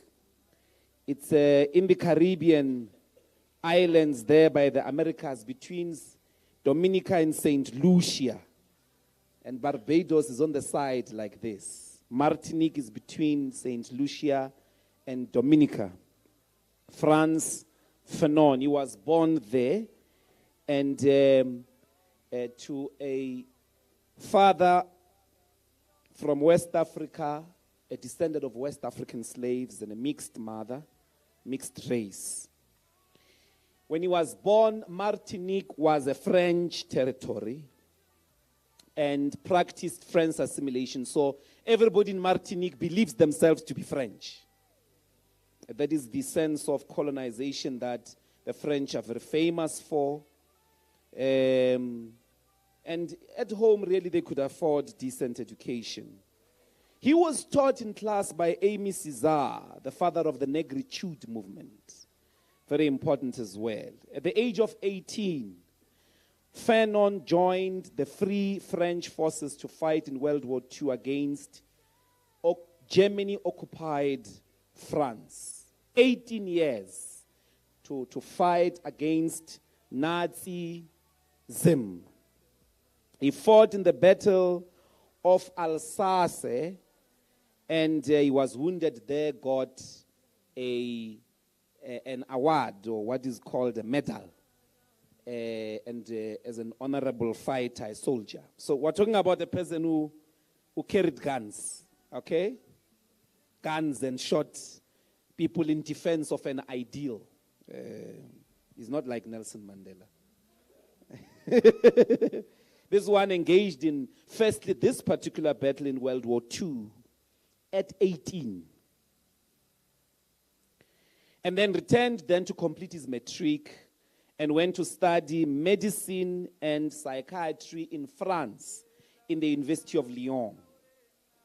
As a student, Fanon was exposed to serious racism because he had been in Martinique and was believing himself to be French. Our mother country is being occupied. Let's go and fight against the Nazis. And then he gets his matric, goes back to study medicine, and in campus he begins to see racism. He submitted for his doctoral studies at the age of 27. The book that is now famously called Black Skins, White Masks. It was rejected as a dissertation, and then he, published it later, but then submitted something else in order to comply with the qualifications. He was married to a French woman, a white woman. Some people will say that later, so let me put it out there. And he chose to work in Algeria, in the Algerian psychiatric ward rather than in France. So he was a trained psychiatrist. In Algeria, he participated in the cause of the Algerian War of Independence. DP, it was one of the most brutal wars against white people. There they were killing white people there. That white people, the enemy, mabafe. There was no distortion. It was extremely intense. The Algerian War of Independence is one of the fierce wars of decolonization. And Fanon joined on the side of the National Liberation Front. In 1956, he gave up his French psychiatry job, renounced French citizenship, and started to work full-time in support of the Algerian Revolution. He became one of Algeria's leading spokespeople to speak on behalf of the Algerian independence. And they made him an unofficial ambassador and lobbied for Algeria across the entire continent. He would travel across the continent explaining the cause of the Algerian people. And therefore, this made him a serious target of French authorities, security forces. And he got wounded at some point whilst he was on his duties, got flown to Rome. And this is important because there was an assassination attempt on his life there by his bedside. It was such a character. I mean, he had the Leninist characteristics, a guy that could write very comprehensively, very high theory, a guy who could fight physically and plan a war, a strategic battle, and very eloquent. It's a very difficult figure. And this really made him a serious jewel amongst revolutionaries. He attended conferences in Accra, Addis Ababa. He also served as the ambassador to Ghana on behalf of the provisional government of Algeria. He was part of serious publications that were defending the use of arms for revolution. He died very young, comrades. 1960, he caught leukemia at the age of 36 and died in 1961, only a few months after the Algerian Revolution that he had been part of triumphed. He died in the USA because there was a collaboration of some sort between CIA, not CIC, CIA, and with the blessing of the Soviet comrades that go and get, treatment in America, not in France, go to the United States. But many of us believed the Americans killed Fanon. He published, go. He's buried in Algeria. His grave is there in Algeria. So let's go to the publications. He wrote Black Skins, White Masks. He wrote Dying Colonialism. He wrote Wretched of the Earth. He wrote Towards the African Revolution. This is who I'm going to be talking about. That's why I cannot wake up in the morning any day. The heritage and the contribution of the African diaspora to the lexicon, even of the South African liberation struggle, makes me cringe when you say foreigners must go away. Because Steve Biko, there's no Steve Biko without Frantz Fanon. Steve was reading word to word the works of Fanon in order to develop what became an important ideological movement for the defeat of apartheid, black consciousness. Here's Ogalama fighter. And this is a guy born in Martinique and participated in the liberation struggle and was possibly assassinated. Fanon is a theorist, is a revolutionary, and certainly a hero of our people. Now, his ideas.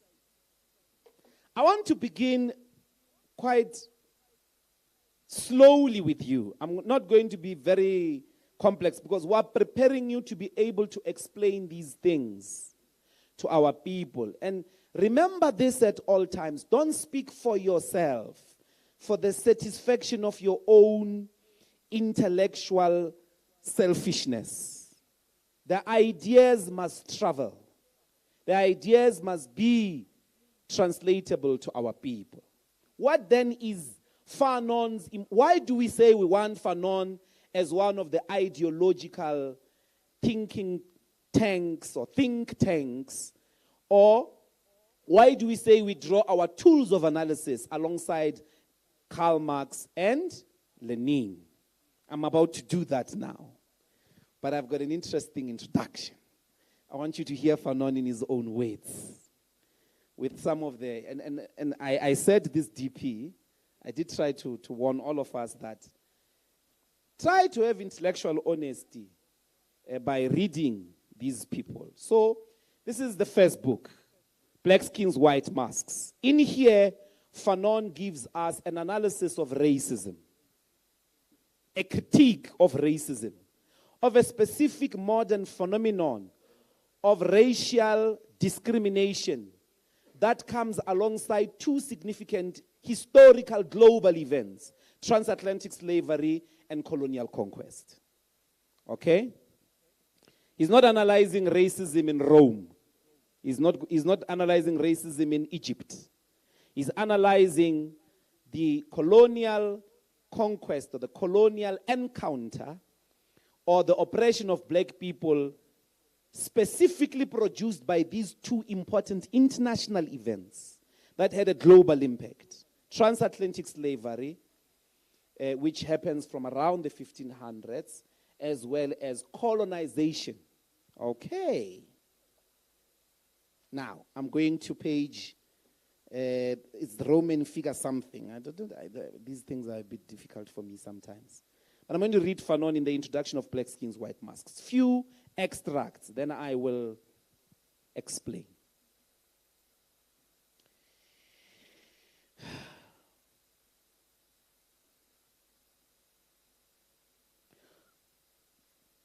I am bombarded from all sides with hundreds of lines that try to foist themselves on me. A single line, however, would be enough. All it needs is one simple answer, and the black question would lose all relevance. What does man want? What does the black man want? Running the risk of angering my black brothers, I shall say the black man is not a man. There is a zone of non-being. I want you to underline, this is an important procedure that is going to constantly come out throughout our talk about fun. A zone of non-being, an extraordinarily sterile and arid region, an incline stripped bare of every essential from which a genuine new departure can emerge. In most cases, the black man cannot take advantage of this descent into a veritable hell. Okay? So, extract number 1. I want to read them all so I can take a rest.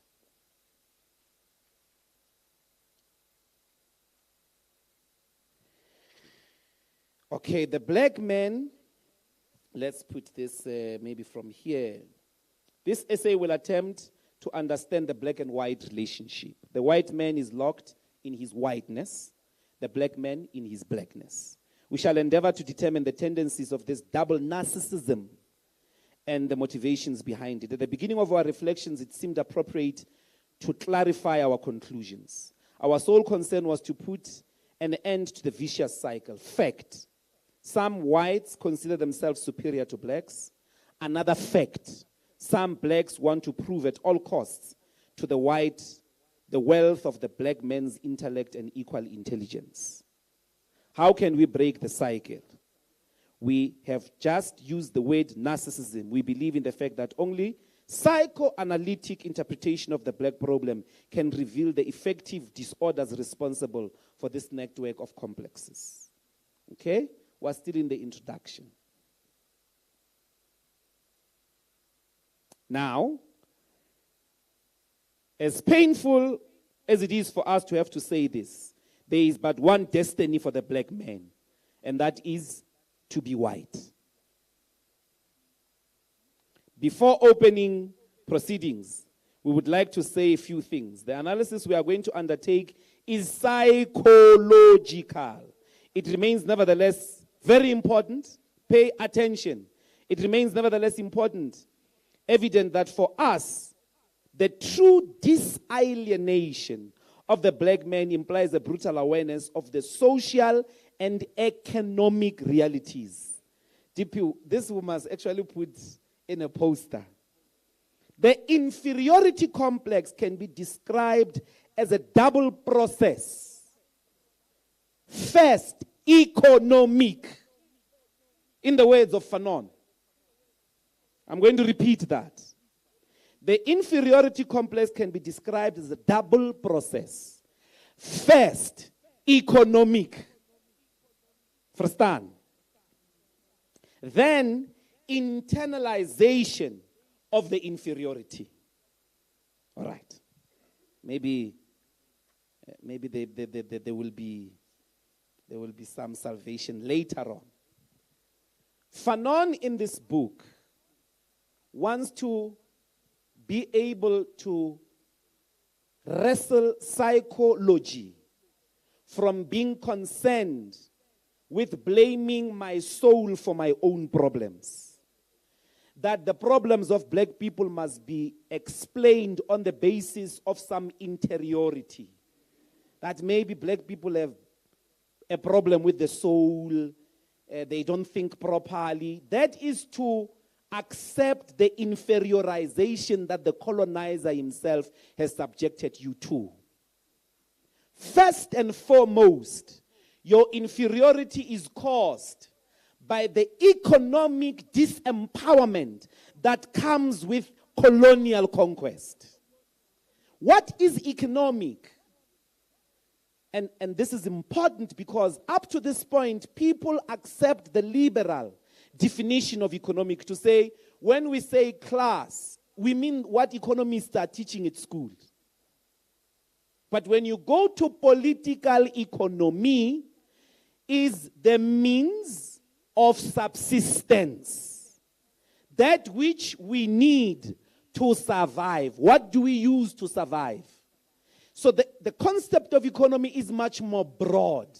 It is human. Black people get disenfranchised.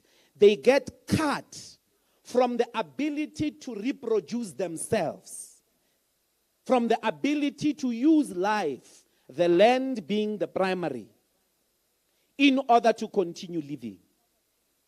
So economy in that sense, it's not in this fashionable thing of products, salary. It's about first principles of philosophy.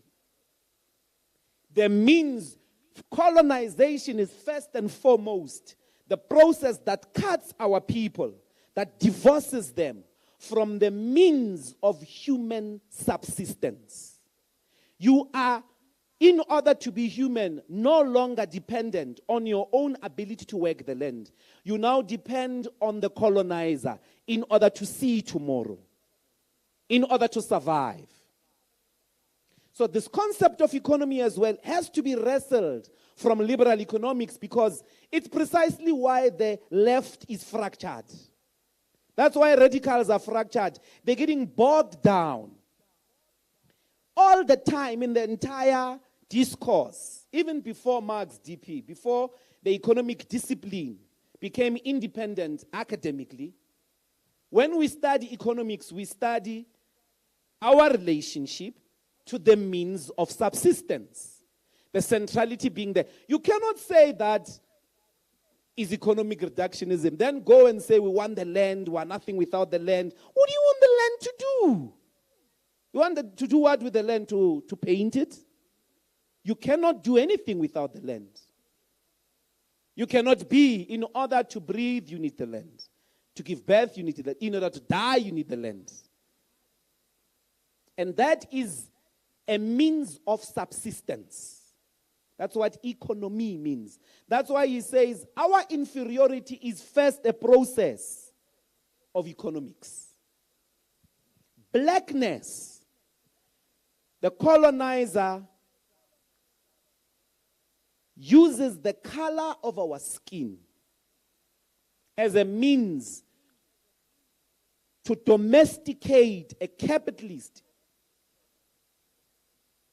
struggle, to try and trap us in the domain of those who must, because they are black, must remain in the echelons of cheap and easily disposable labor. But the colonizer also destroys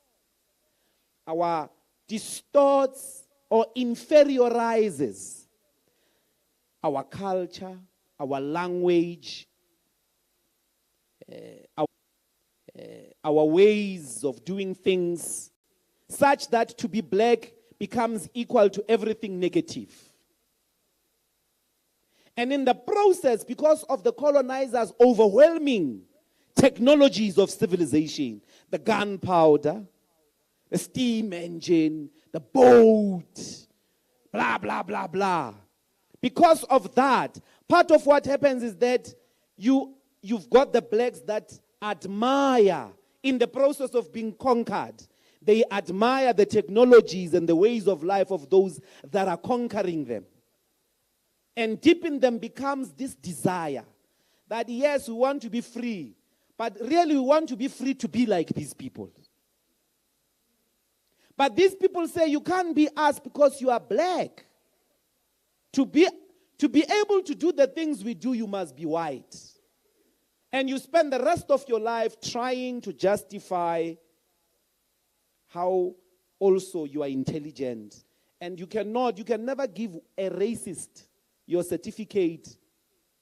You can't say, I had Timbuktu, and then the racist says, no, you are equal to us, you can be integrated.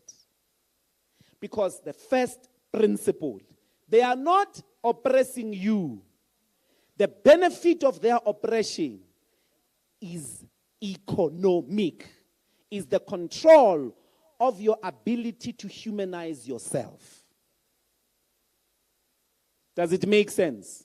So the procedure, part of what Fanon is doing in here is arguing against a very idealized psychoanalysis, which was predominant at the time. Adler, including some of his friends, like Sartre, whose explanations had been consistent with the speculative idealism. Constantly. So he wanted to do a materialist conception of the ways in which the psyche of inferiority complex finds expression in black bodies and black lives. And he says, we're going to blame the fact of our disenfranchisement. All the time, the path is back to the economy. So, and this is the definition which as well is consistent generally with the Black Consciousness movement. I want to read page 167. When we get colonized, and then they use the color of our skin to mark us out as those that cannot be part of the civilization, as those that are inferior, that are less than white people, that are less than human. I'll come to the zone of non-being just now. I just want a last quote from this beautiful Fanon book.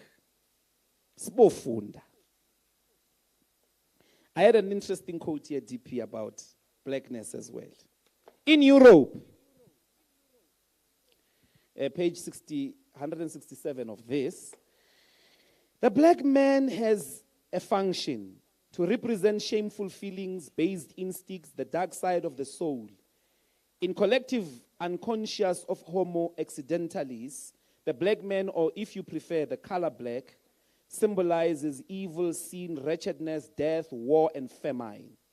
Every bird of prey is black. In Martinique, which is a European country, in its collective unconscious, when a jet black person pays you a visit, the reaction is, what misfortune does this person bring?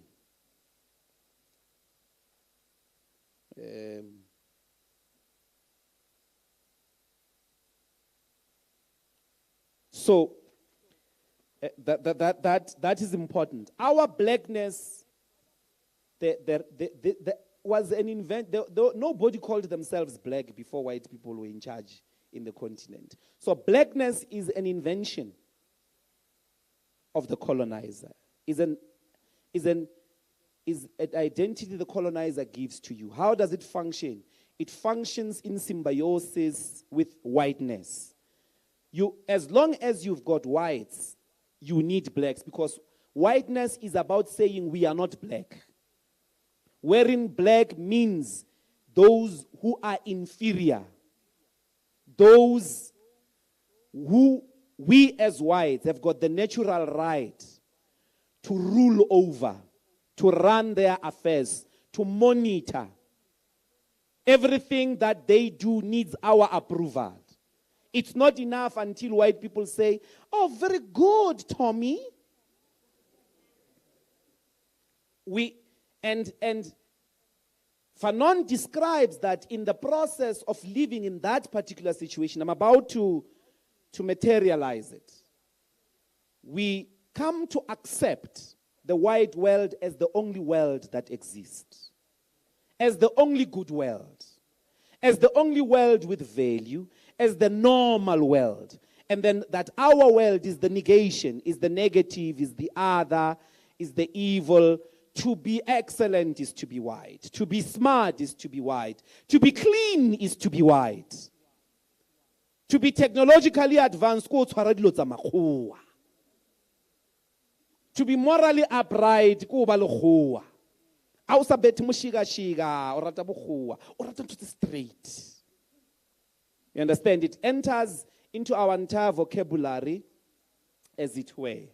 So, the biggest impact of colonization and anti-black racism is inferiority, which produces a permanent desire to want to be white amongst. They don't know anything else. They don't aspire for anything else, the colonized, but to take the place of the master. Okay, now let's go to colonization. Let me just overemphasize this from the Wretched of the Earth, page 1. They interrelate. There's a nice quote on page 41 DP. Don't worry, I'm not going to be very long. Fanon says, and I'll come to the Wretched of the Earth just now properly. The native, or the black, is an oppressed person whose permanent dream is to become the persecutor. His permanent dream is to be, in the position of this one that used to persecute him. And then, the last one,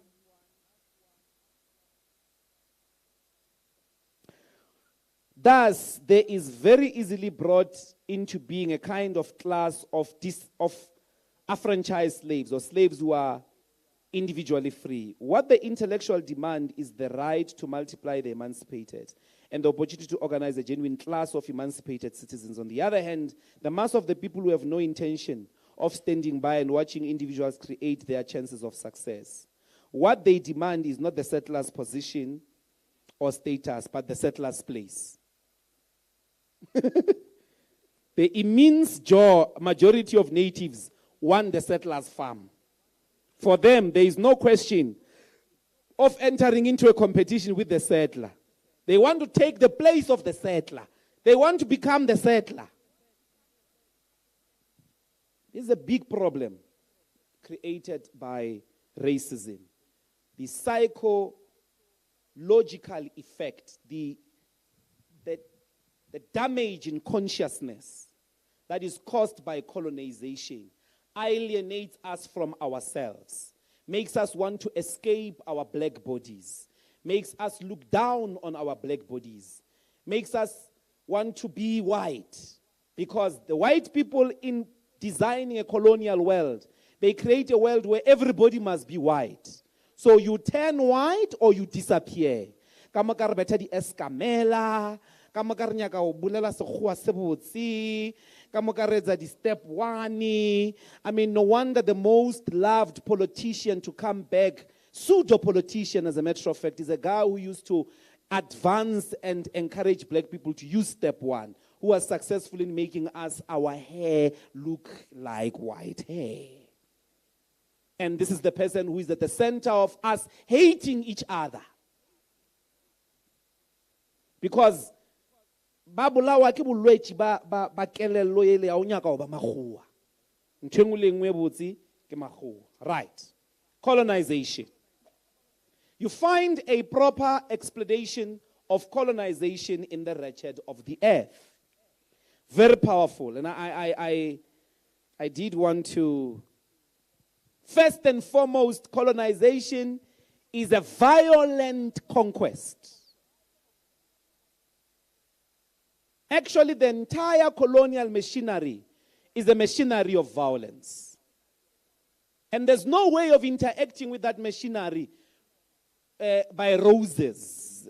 There's no way of interacting with that machinery with letters and petitions and dialogues. It is a machinery of violence. It had a violent arrival, violent reorganization of the space, violent relationship, permanent violent relationship with the oppressed and the Africans.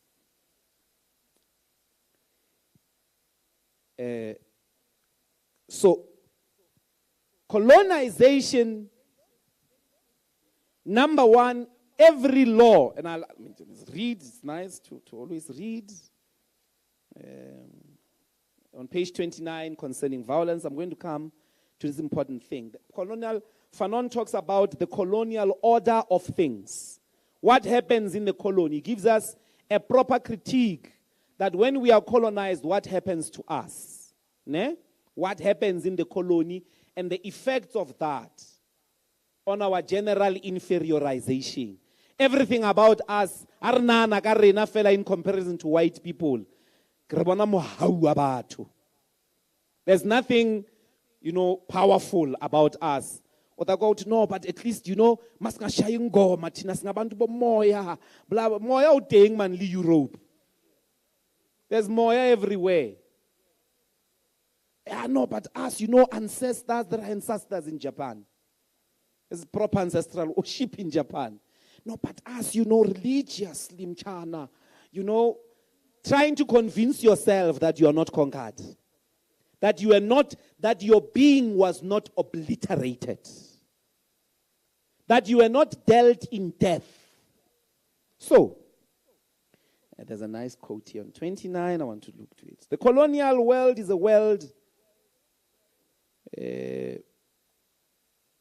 divided into compartments. It is probably unnecessary to recall the existence of native quotas and European quotas, of schools for natives, schools for Europeans, in the same way we need to recall apartheid in South Africa. Compartmentalization.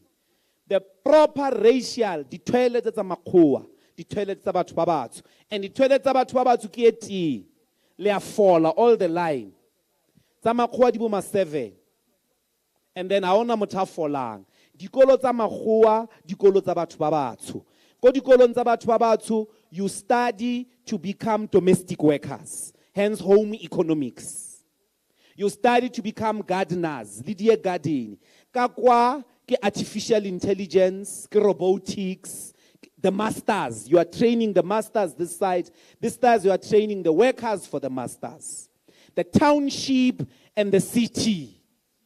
And they keep you in the township through brutal force. The police are not policing us against each other. The police are making sure we don't cross the line. It's the compartmentalization that attained under apartheid and in most colonial situations.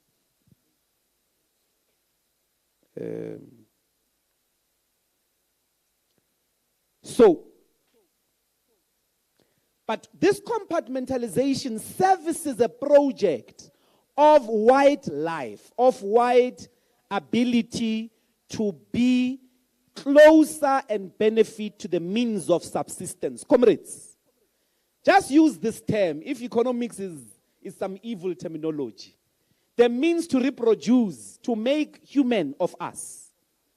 You cannot say you are human when you do not have the food to eat, to feed your child. It is a state of indignity. And the idea, one of the most dangerous ideas, and I thought DP was going to be much harsher with those epistemicide and all. It's pure theoretical idealism. That all we need to do to conquer colonization, we must be educated. We must produce knowledge. With what? The first principle, if you are going to produce your own knowledge, you need to own the means of subsistence. The means to interrogate yourself, to produce the tools out of the land for your own human development. So everything else that does not start, as Fanon says, with returning us to the means of subsistence, religion, is to hang you in the sky, is to galvanize your emotions so that you throw them in the air and bow to them and call them God. And you don't have land, you don't have the means for subsistence.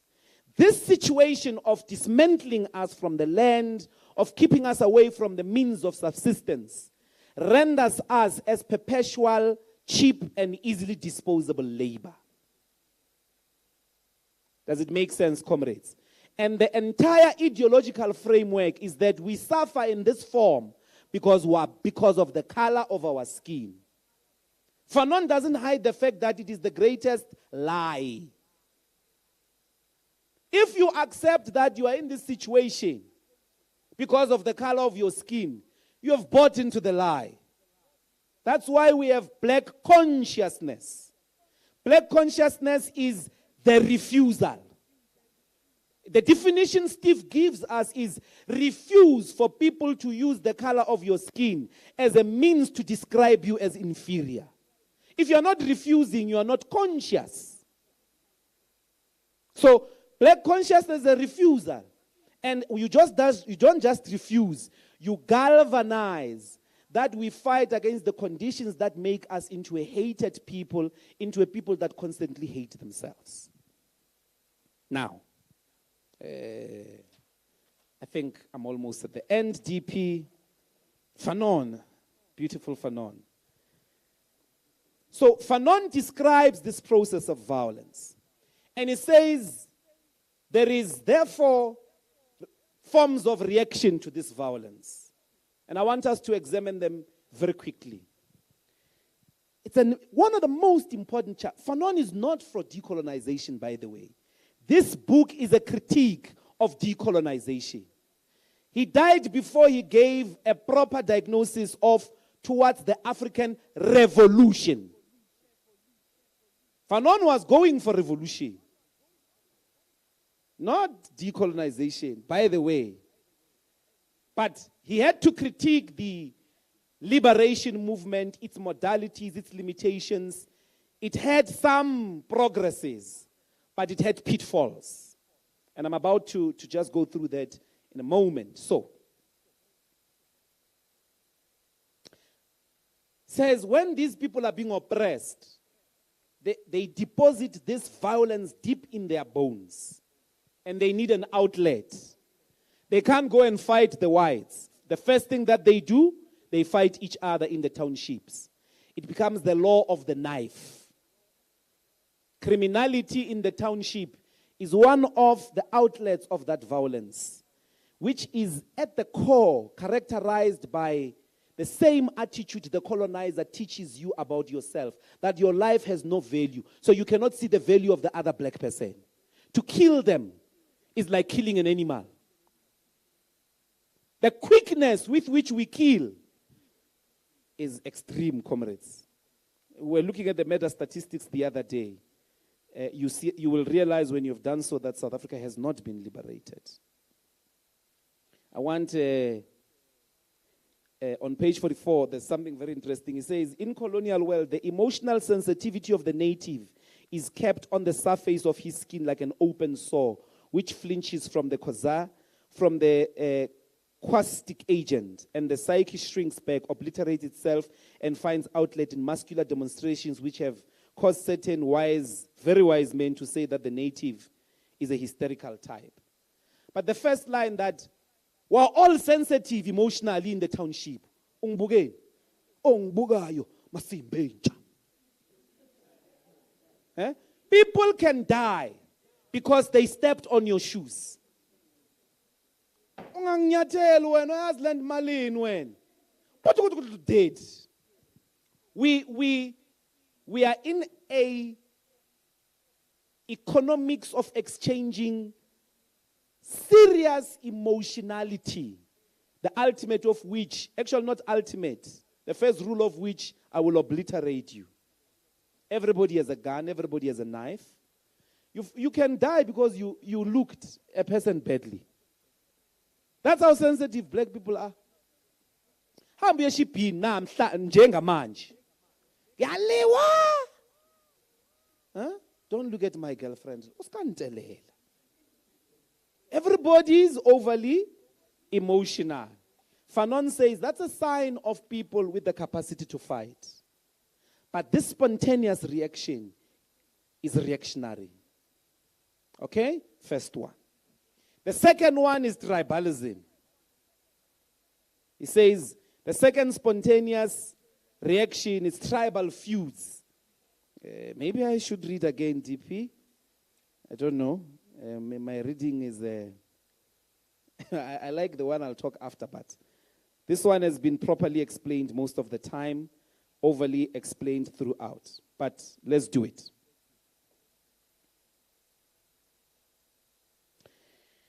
Where individuals are concerned, a positive negation of common sense is evident. Positive negation of common sense. They can't just resolve problems in common sense. Mchana, ungazibulala umuntu ngoba ubuke kabi. Njani? Umbonisile wamenza that guy is very brave. Awudlula township for too long. It's stories of violence. Everybody admires a violent person. Yamazo skanzons. Kwakune awuthenye ngayingasezola abantu uskanzons. Beyangasabe umuntu. Afuna amaphoyisa adaka amabullet ngehalf brown. Those are the things we admire, we grow up hearing.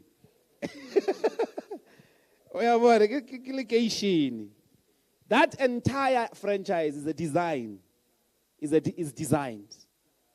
That's the point of fun. It's not because your soul is more oppressed than the soul of other oppressed. No, it's designed. It's the spacelessness of that space. The fact that you live on top of each other. With no space, with no resources, with no services. You have only each other to eat. Is a design. Right. Now, I want something about tribalism here very quickly, DP. I very much promise that I'm not going to be long. I keep saying that. Okay, yeah, there. While the settler or the policeman has the right, the livelong day to strike the native, to insult him, to make him crawl to them, you will see that the native reaching for his knife at the slightest hostile or aggressive glance cast on him by another native. For the last resort, the native is to defend his personality vis-a-vis his brother. Tribal feuds only serve to perpetuate old grudges deep buried in the memory by burrowing himself with all his force into the vendetta. The native tries to persuade himself that colonialism does not exist, that everything is going as before, that history continues. As if they were not colonized. They talk about vendorness as if there was no colonization, as if Mahua Halbeta. Have you seen the Zulus? Okay, I'm Zulu.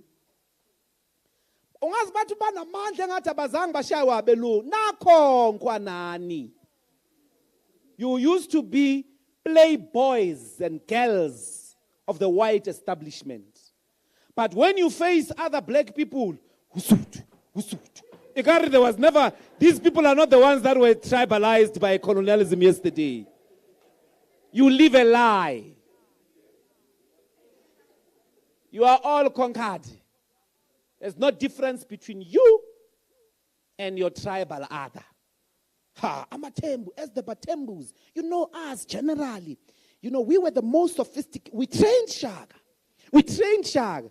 My man, between Shaga and 1912, there is something called the whites running all your affairs. Very few white people, DP. That's the tragedy of those tribal identities. But no, this is the word it's never emphasized of Fanon. One of the spontaneous outlets with which we try to explain our condition. We say, no, it's you, Oyangdelela, crime and all of that. No, it's these tribes. These people are the ones. And then we now turn to spirituality. Fanon has very interesting things to say here. Then I will go to the bigger things. Meanwhile, however, life goes on. Then the native will then, in the inhibitions which contain in his aggressiveness by drawing on the terrifying myths which are so frequently found in underdeveloped communities. There are maleficent spirits which intervene every time a step is taken in the wrong direction. Leopard men, serpent men, six-legged dogs, zombies. A whole series of tiny animals or giants which create around the native world of prohibitions, of barriers and inhibitions, for more terrifying than the world of the settler. You know, black people are more scared of zombies than they are scared of white monopoly capital. Fanon says, witchcraft and religion is marshaled now to divert us from the real fight. The first diversion, you fight your brother. The second diversion, you fight as tribes. In all that movement, you're not fighting the real people who are causing you problems. The last one, you're going to blame zombies.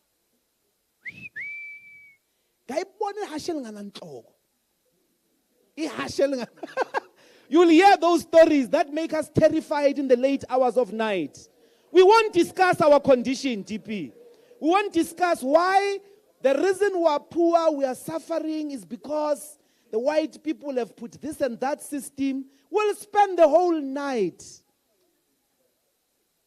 The six-legged fish, khanyapa, and all of that. Those things then create a lot of scared people who don't want to challenge anything. They don't want to go out at night, and so on and so forth. Fanon is very clear that this condition is a designed condition of a lived experience of black people, to trap them amongst each other, to trap them facing each other, as opposed to the real causes of their violent existence. This zone is the zone of death. Achille Mbembe calls it the necros, the necropolity, the town of death. It's the graveyards where dead people interact. To decolonize, Fanon will argue, you cannot make a person that is dead come back to life. You must create a new species. Fanon says we're going to have to create a new chapter, a new history. Comrades, we must accept this we must accept that our world ended and then end the world of the colonial establishment. We must not negotiate it. That's where I'm going, and I'm going to conclude. He says one of the moments that then organizes this violent reaction is nationalism. He says it is a step forward from the zombies, a step forward from tribalism, a step forward from religious explanations, but it is flawed. It is inadequate. Why? It tries to mobilize this violence by using national consciousness. So they organized themselves they call themselves the South African National Natives Congress, but they didn't create South Africa. But they automatically want to accept that they are South Africans. But white people are the ones who just created South Africa. Then they want to work on an identity called a South African. It's a borrowed identity. It didn't come out of a forged nation by the oppressed. So he's going to speak about the limitations of nationalism, of the idea of conquering white people using the category of the nation. You'll see why Fanon is uncomfortable with this. Because you are not conquered as a nation. You see why Fanon can already sense the limitations of this, because you were not conquered as South Africans. You were conquered in a much more earlier historic. You were conquered as human beings, which is a universal category. Ungumtu. You were divorced from the ability to sustain your own life. So Fanon will have a problem with the fact that when we have a nation, we are liberated, because that's not what was taken from us. Even the idea of the nation was an invention of the whites. But then he says, let's analyze this movement. First of all, its locomotive is what he calls the comprador bourgeoisie. It is basically driven by he's very sensitive. He says, let's stretch Marxism to properly appreciate the colonial society. Marxism always has to be stretched because it's dynamic scientific theory. It's not a dogma. Marxism is not the alpha and omega. So Fanon is not shy about the fact that he's a Marxist. That in Marx he found serious resources to appreciate the capitalist colonial modernity. So he says, let's go. These people, what do they want when you listen to them? They want to substitute the master. So I want to go through the motions very quickly. 120.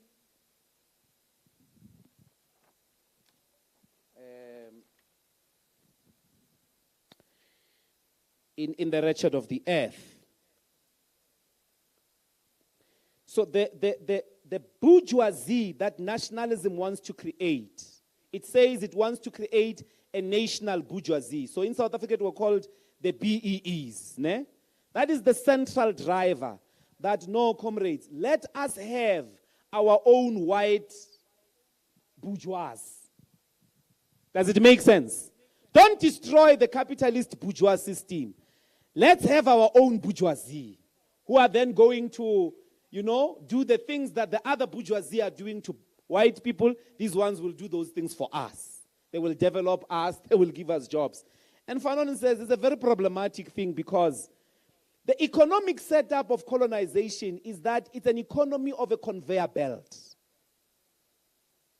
He arrives at that diagnosis because he read Karl Marx. After Karl Marx, we have a proper appreciation of how capitalism works. Economies of the colonies were being set up, or they were set up to sustain Europeans. So the bourgeoisie that was in the settler economies was conveyor belt. They were just compradors. It's a very important thing that Fanon is asking us to accept here.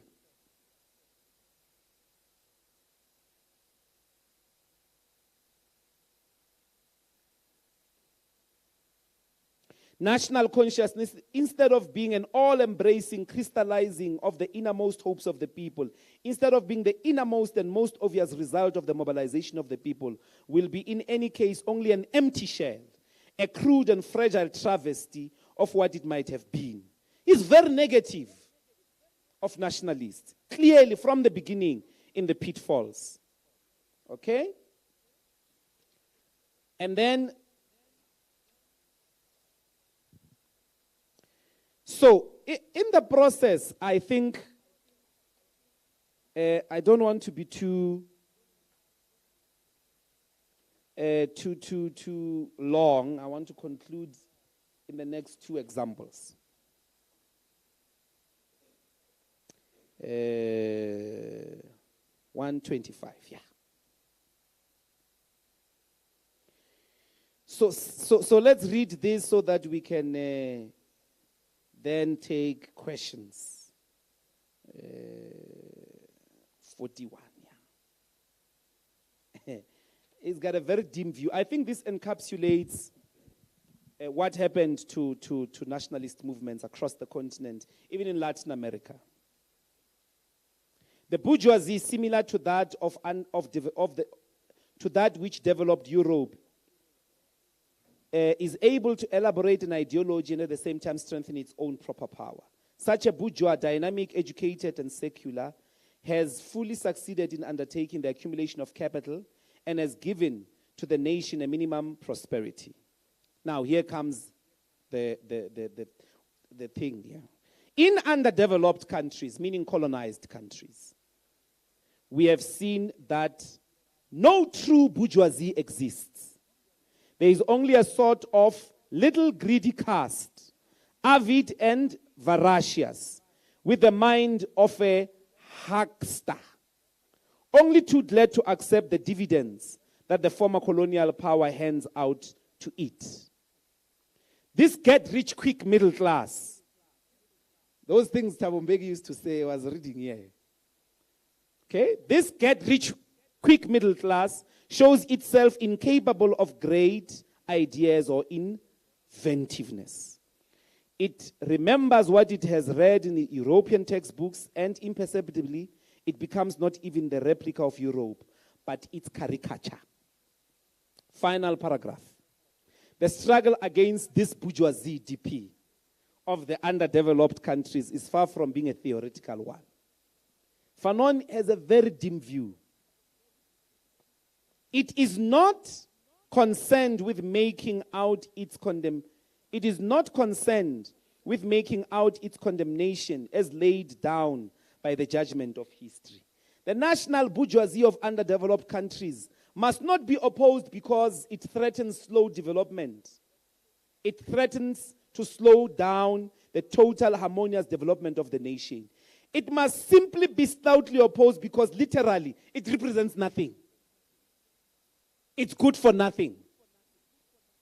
This is Fanon. So his diagnosis of post-colonial development is that, number one, they based the idea of liberation on a wrong category called the nation. The proper category should have been class, or should have been an economic category that would have told them at all times nothing is possible before the land. Which Fanon says it, the land is the Alpha and Omega.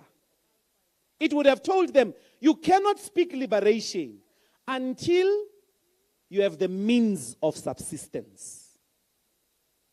So in the nation, we just want to do culture.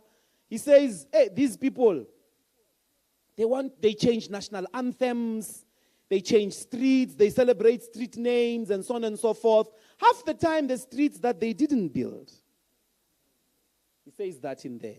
This is the problem, number one, of the concept of us becoming a nation in the air. It's the Munchausen effect, the man who thought he can pull himself up with his shoelaces. You want to arrive up there, try it now. That's nationalism. Secondly, the bourgeoisie is not a true bourgeoisie. They are just chance takers who want dividends of already established companies. They are not they won't innovate anything. They won't create products. They won't industrialize. That's not their business. They want to become Anglo-American chairpersons. They want to be included in already established institutions of the creation of white wealth. They are not true. A bourgeoisie, as we see in the history of Europe, are first and foremost DP from the industrial revolutions. The people who were inventing things. These ones of ours, they are not innovative. But they've got this irritating thing about them. They are very parasitic. Because they are not engaged in production. They are very parasitic. They want dividends. And in the process of all of that, they are not engaged in the development of the country.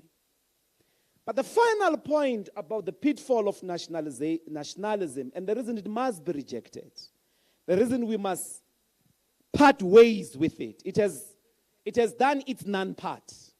It has played its non-part. You know what is fundamentally painful about nationalism? Ne? The most fundamentally painful thing about nationalism is its commitment historically to inclusivity. Even now when we talk, if you are with the ANC people, the biggest trauma that the national or the comprador bourgeoisie suffer is a world without white people.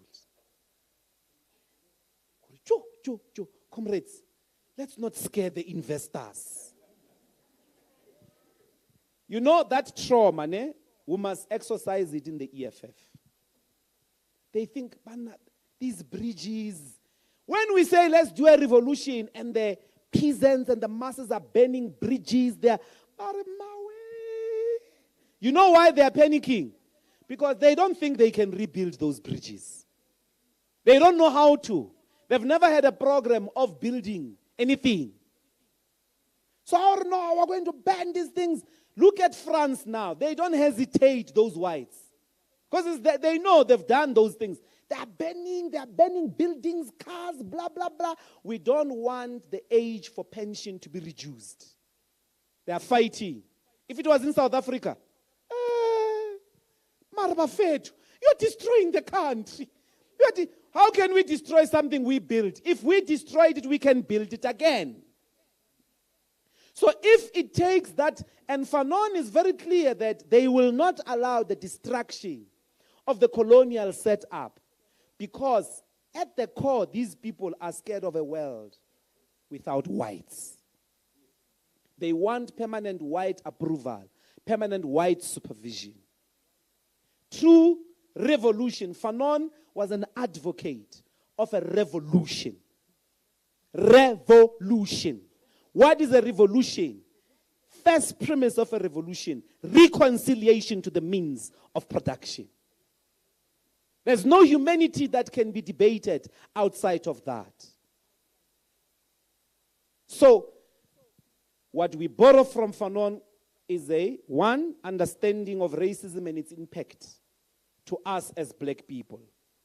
That materialist conception of the psychological impact of racism on us is important. You cannot find it in Marx because Marx was not black. You cannot find it in Lenin. Lenin was not black. They were not confronted by that. That's why we've got Marx, because we have to confront racism. We've got Fanon. We've got to confront racism. And the tools, the ideological tools, to constantly diagnose, even patronizing racists within the left, who, because they are not part of the EFF, then the EFF is not a real organization, because it does not have white people, who are able to arrive at that diagnosis as being racist because of the ideological tools we take from Fanon. Number one. Number two, that the colonization process.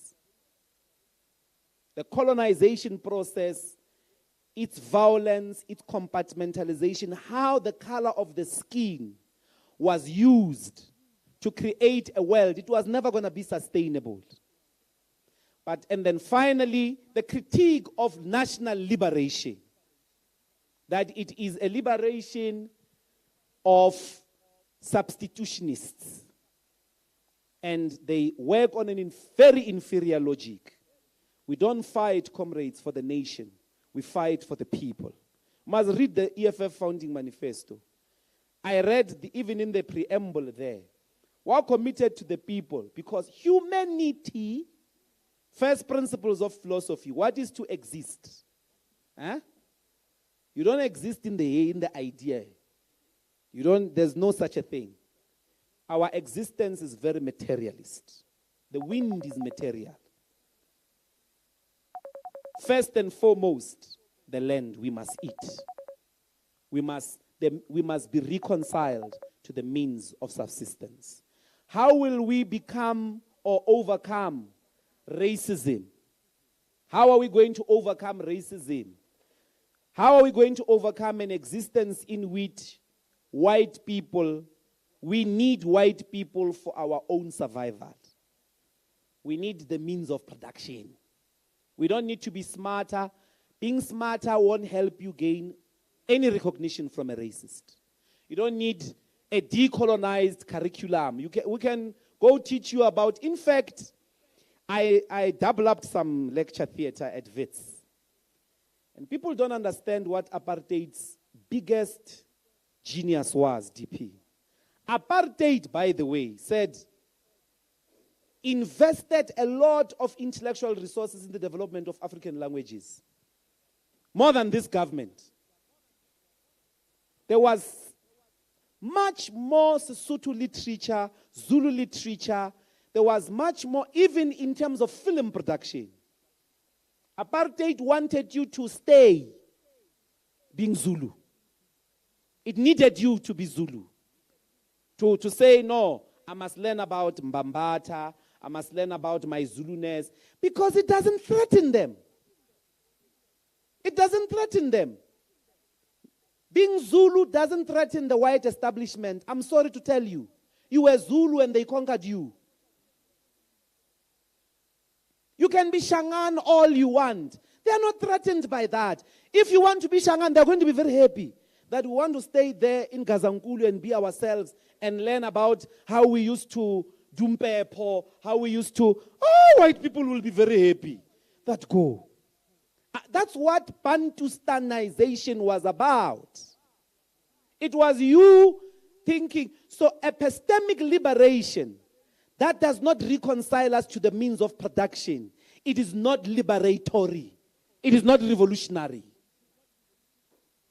So, we must learn, we must contest the ideas and all those things. But these ideas, comrades, must drive us to the means of production. Whoever makes the road to there longer with epistemicide and any other thing is delaying the confrontation. The duty of a revolutionary is to sharpen the contradiction at every hour, at every day, so that the day of confrontation can come and hell can be unleashed and a new humanity can be forged. We can't forge it without the means of subsistence. Thank you very much.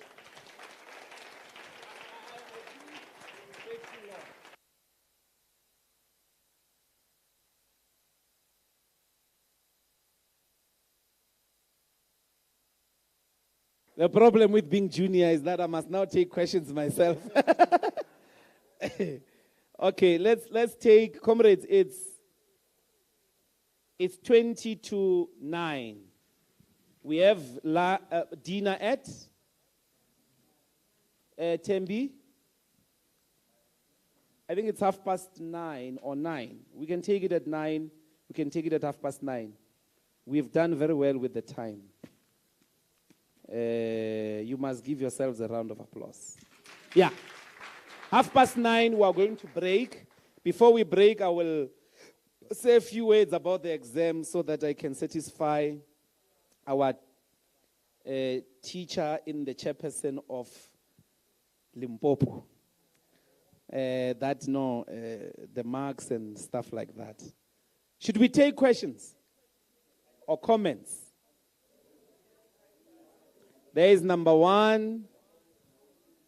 Let's do the mic quickly. Number 1. Sisi. At the corner there, we've never heard your voice. Number 2. Number 3. Mudiba, you're always welcome. Number 4. So it will be 5, 6, 7, 8. We close. 8. Is your hand up? No, you are your hand. 9. You'll be number 9. All right. Anyone else? Say I 10. Okay. 10 hands, 2 minutes each. Thank you, Commissar. My name is Untatile from Tshwane. First and foremost, I'd like to thank you for beautifully reconciling Fanon and Marx. And I think some of the misconceptions that we had, that I had personally, are clarified. My first question, I want more understanding. You said that decolonization is not revolution, if I'm not mistaken. You said that. So even though you emphasized a lot, but I want more clarity on that. Because of the fact that when I read on violence, on Fanon, he spoke about the total destruction of the total questioning of the colonial situation. He didn't speak only about, it was not only about epistemic disobedience, it was also about disturbing the ontological absence of blackness. So I want to understand that if decolonization is not revolution, what do we make of the chapter of Fanon, the chapter on violence by Fanon, when he calls into question the whole colonial situation and tells us that decolonization is about reordering the total colonial situation? That's my first question. My second question, okay, it's just an informal one. Last question, it's what is your view on Afro-pessimism? And do you think it's relevant in the EFF context? Yeah, that's my last question on Afro-pessimism. Thank you.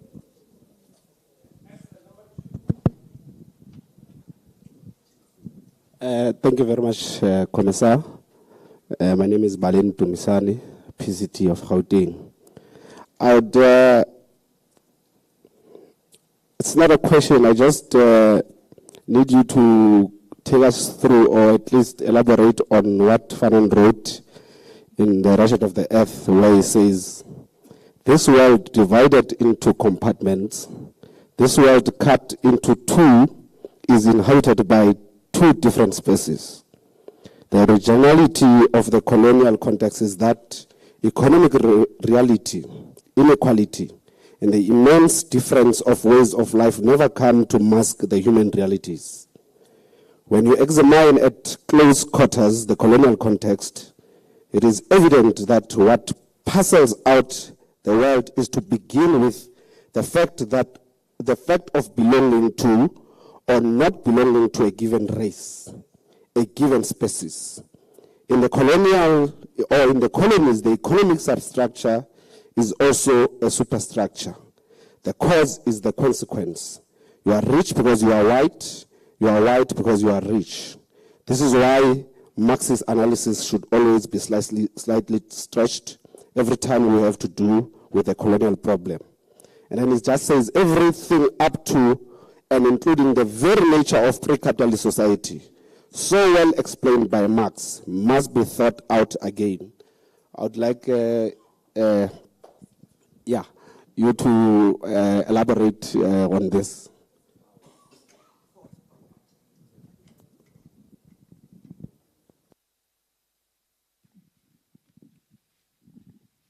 Thank you, Commissar. My name is Moari from Vembe. Ward 20 Makado. I was listening to your presentation and I was a bit concerned because Fanon does not speak a lot about Christianity in his psychological slavery. Perhaps I should call it slavery, and I'm calling it out as Christianity because there are a lot of contradictions, and I want to outline them because maybe it might assist us in our fight for economic freedom. One would be that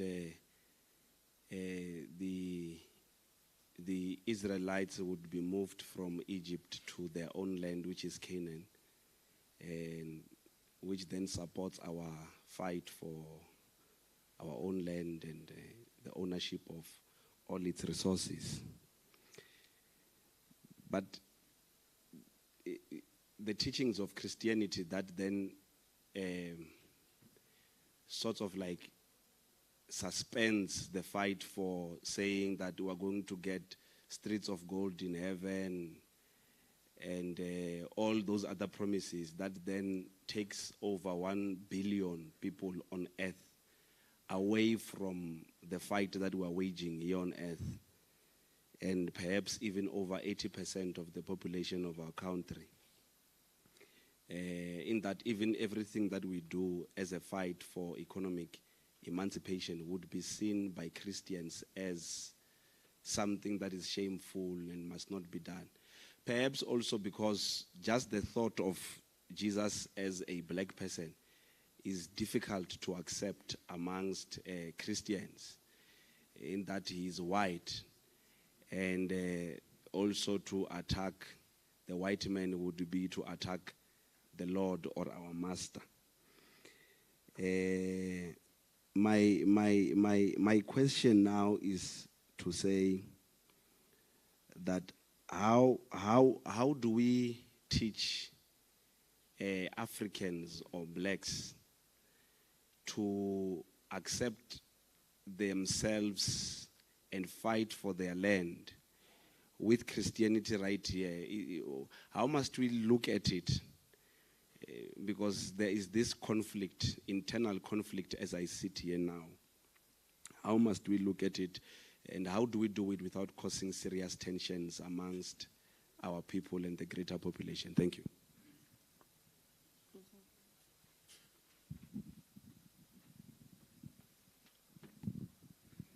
Oh, thank you very much, Commissar, and to the DP. It's Mudibe again here. I've got a comment or slash analysis, and then a final question. You know, when you talked about the tribal feuds, I want to link that to spatial planning. We know KwaZulu-Natal is where the Zulus were, Limpopo is where the Pedi, Shangans, vendors were. I grew up in Davidton. Even in my own township, there's a place called Basotho, there's a place called Mashanganen, there's a place called Maswazini. So that itself, in our own, amongst ourselves here, we're already dividing ourselves and perpetuating that colonial mindset. And when you talked about the township mentality, you look at what's the most circulated or the most read newspaper in the township. It's the Daily News. I mean, it's the Daily Sun. And what is the content of the Daily Sun is what we are talking about, zombies and all those stories. So, and I remember when we were talking with someone, they said, at least black people are reading. But what is the quality of what our people are reading in the township? And then you watch what is the most watched shows now. It's Moja Love, it's Jola 99, it's all those shows that perpetuate this black on black violence. So I think, what is it that you, as the leadership, can give advice to us as media practitioners to say, how do we now come into this space with Daily Sun, so that our people now start receiving news which speaks to white monopoly capital, which speaks to the fundamental issues of land, instead of discussing zombies and Siajola 99. Thank you. Thank you very much, leadership. Greetings to Deputy President. My name is Tumi Mulusi, chairperson of EFF in West Rand. I just have a question also in a form of a comment. There was an Ipsos lady giving us stats previously. She said, as the EFF, it's not like we are being rejected by the society. It's because we have a liberal society versus us EFF members being radical. So I just wanted to check, because we have a liberal society, and I don't see that changing anytime soon. So I don't know if, are we not maybe too much radical in a liberal society? I just wanted to check that, because now we are also battling to change the society into something that is going to be a battle. And also on the issue of the revolution, I've noticed that now we have been branded, we have been labeled by the whites not to accept ourselves.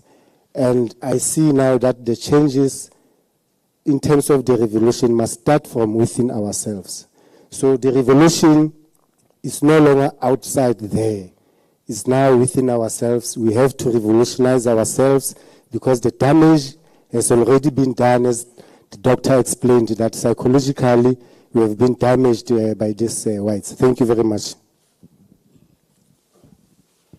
Thank you very much, Commissar TP. It's Betel Munyai again. I would like to welcome the presentation. We are learning even good words, comprador, bourgeois. So I just want to know comprador bourgeois versus patriotic bourgeois, because there are these patriotic bourgeois that is emanating. Where lies the difference? Africa is conquered. We are a conquered nation. Even today, to express myself, I need to use English so that we can understand each other.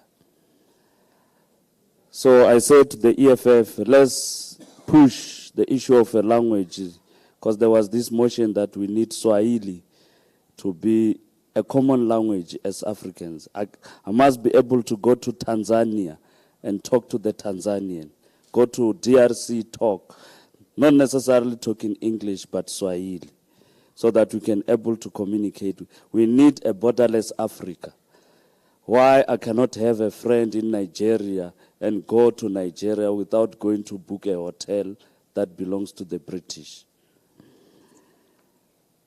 We need a black state economy. Like China. China, they've got their own economy. But Africans, we are one with one skin color, but we don't have our own economy. Everything we buy from the Europeans. The mic that I'm using here was produced in the Europeans. We like music. All the music, the radios are produced somewhere, but nothing in Africa. So we need a black state economy. The doctor, you have spoken about the biggest river there in Congo. I've just checked here, is the second, the most voluminous river in the world. The biggest one is Amazon. So meaning that there is no problem of water in Africa if we are united. There will be water in Guyana. There is no way that we cannot have water. So we need a borderless Africa. We must have, I'm checking here, with the Indians, they're using spider web doctrine. Whatever they get, it remains with them. Africans, let's have our own spider web doctrine, a principle of Ubuntu. Let's help each other so that we can able to grow as a black nation. Thank you very much.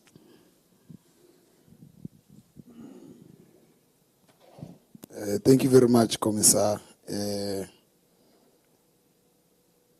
I think my question from the earlier session on Marxism, I'm still unclear on the primary contradictions, race or class. And the reason why I ask this is because our document, the branch induction manual, which I think was authored by the organization, makes a suggestion that with Fanon's work, right, we do not take anti-black racism as an epiphenomenon of the capitalist order, right? So do we then say the racism we were subjected to was as a result of economic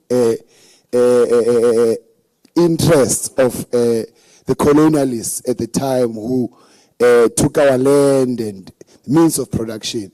Because I want to be able to explain the situation, for example, of Zimbabwe to the political school when I go back to my region, which is a state which took power, state power, and I think at some point there was even a seizure of the land from white farm owners. And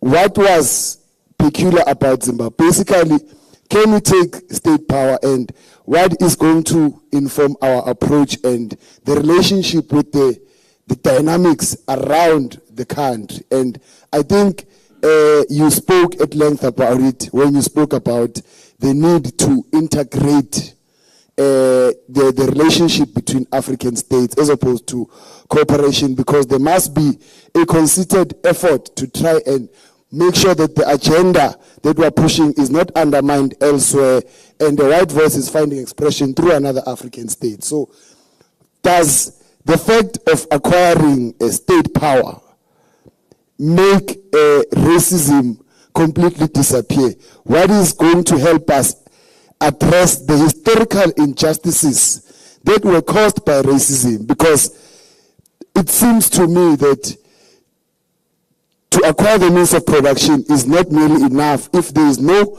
direct racial diagnosis. So I think I would just like the Commissar to just give us a proper explanation so that we don't have difficulty explaining it when we get out there.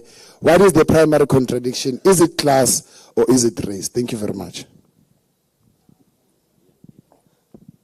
Thank you very much, Commissar, once again.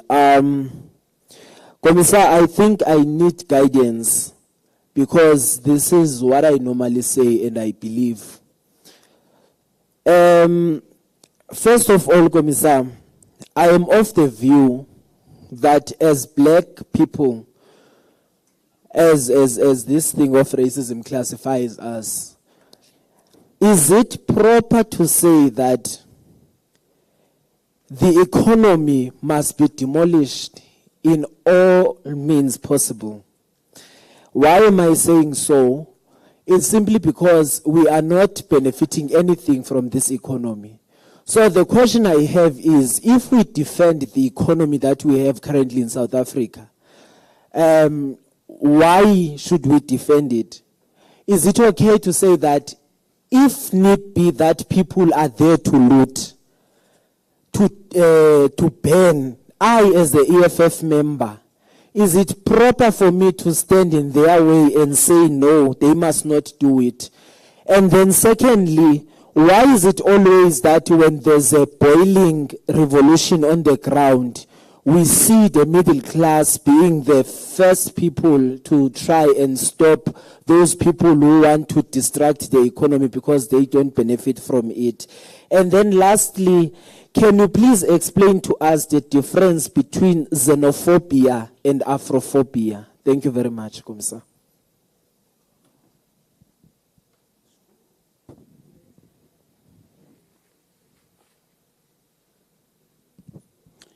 Thank you very much, Commissar. First of all, I can comment the diagnosis that Commissar has just presented to us. I think one thing that President was once mentioned is that we have a problem of imperialism more than colonialism, because imperialists, they are the one that discovers the opportunity in Africa and then impose us with colonialism. So imperialists, they are the one that are marshalling us to be divided on a daily basis. When I speak to that diagnosis that you have just articulated to us.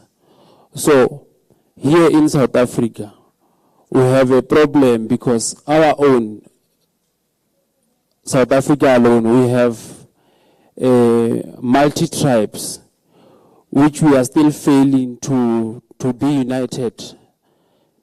And yet we are advocating to unite the entire continent. So, because EFF was formed here in South Africa, we need to demonstrate and try to advocate that properly while we are united from here in South Africa. What are the mechanisms that we can come up with to fight the tribalism amongst us in South Africa first?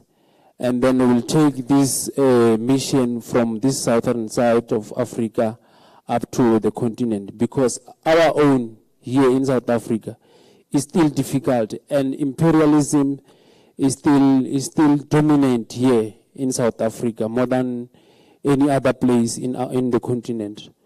So it seems like the mission is much more difficult than anywhere else. So I'm proposing if we can just come up with the mechanisms to fight the tribalism in South Africa, so that when we united, we can take the mission up to the entire continent.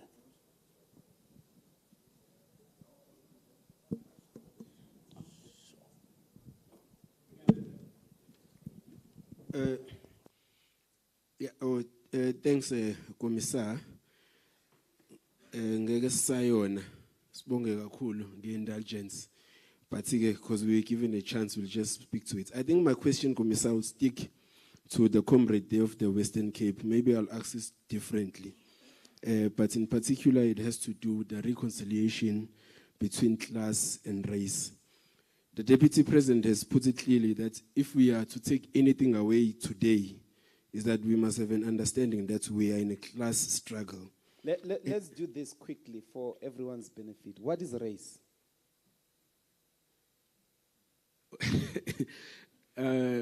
Race, Commissar, I'm black, I'm white, Indian, so that's what you call race? Yes. So Jews are a race? I would say yes. Chinese are a race? Chinese are a race, yes. Okay. Ethiopians are a race? No, those Arabs are a race. That's what race means to you. In a simple definition, Commissar, yes. Okay, so what is race? So we hear, what do you mean by reconciliation of race and class? We know what class is. We've been defining class as here the whole day. Yeah. I just attempted to define race, but you are not repeating after what I said, so maybe there's something else. What is race? I think by my understanding, Commissar, I stand to be corrected. It is categorization which is based on ethnicity and which has taken many different manifestations, culturally, economically, and politically. So there can be an economic race? No. Okay. The question of race can manifest economically. So which race manifests economically? So, for example, the preservation of toilets, separate toilets, or rather, let me not say toilets because it's not economics, but to say white people only can be doctors, for example, which is obviously a profession which has remuneration and but that would be discrimination on the basis of race. Yes. What is race? Race is the categorization of ethnic groups. Okay. So there is a Zulu race and a Xhosa race. No. Those are tribes, I think. But they are not ethnics. Well, hey, Commissar, you're putting me on the spot. Let's go to the guy who read up there where the question originates. I just want to hear, too much assumptions are not going to be good tonight. So let's not assume we are saying the same thing. What is race? My understanding is the categorization according to the skin color. To categorize people on the basis of the skin color? Yes. So black race, white race. And Asians. There's a skin color called Asian. No. I think the Chinese are yellow or something, but okay. Can there be a human race? What would that categorization be based on if I say the human race? That would be, I think it would be outside the racial categorizations as we understand them right now. It would mean what Sobuko spoke about of human beings being the same, being understood as human beings outside their skin color. Okay, so you are sticking to race is categorization on the basis of skin color. Yes. That's race. So you are asking us to reconcile categorization by skin color and categorization by economic class. Is that the question? Maybe let me put the question. Yeah, Kommissar. okay, Maybe you put it again. Maybe it will. I don't know if it will, in the way I'm understanding it. So the DP, when he spoke about the primitive communist society, slave society, feudalism, capitalism, which then has the contradiction. Now, the contradiction that exists, which is class, the white capital is mainly driven by greed and profit. But obviously then, Kommissar, when you were speaking, you were then saying that it's primarily because of our race. Then we were excluded from the economy because of our skin color. Now, socialism then becomes a tool that then needs to address that issue that we can't be excluded in the economy because of our color, of the color of our skin. Now, I'm asking the question that, is socialism then also a vehicle that does not only seek to unite the two classes? Because we were saying that the class divisions cannot be united. There's a serious contradiction. But can socialism then is a vehicle to unite the classes in terms of the economic participation? But does it then also unite us in race? That's what the question was. Because another thing, Kommissar, is that when we preach socialism, white people then accuse us of being racist. And then the question is then, are we capable of being racist if we've never owned any means of production? I think that's what I was trying to get at. Thank you very much.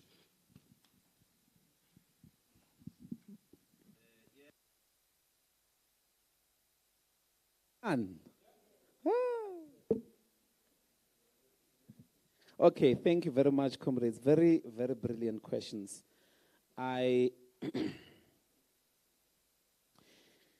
Decolonization can be a necessary, a condition for revolution, but it is not the revolution itself.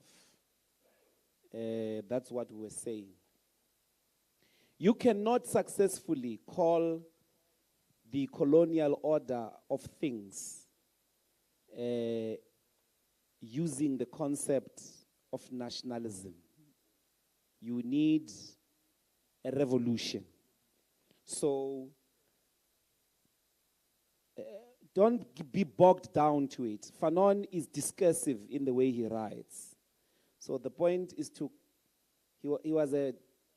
there's this French way of writing which is different to, like different traditions of writing in the West.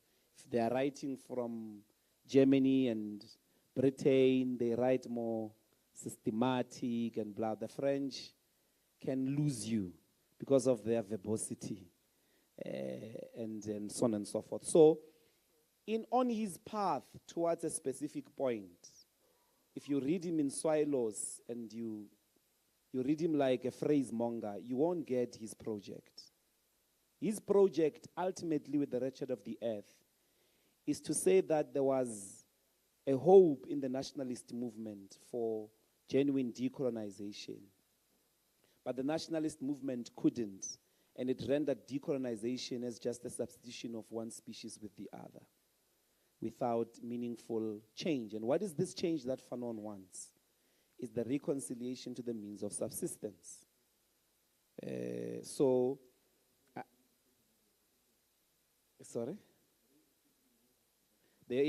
For us to be reunified with the means of production.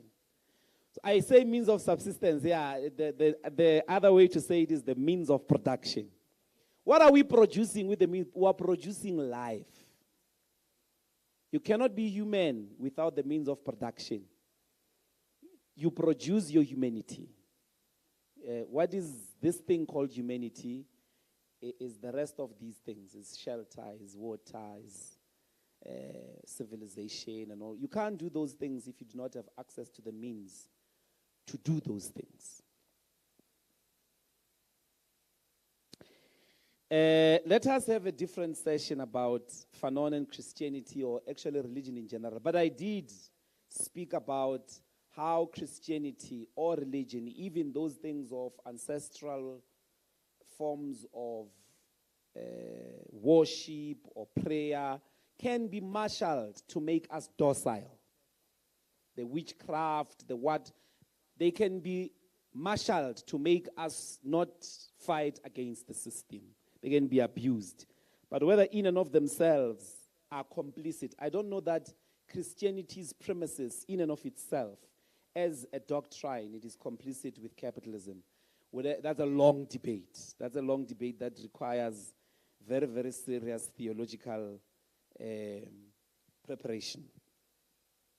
And theology is very difficult, you see.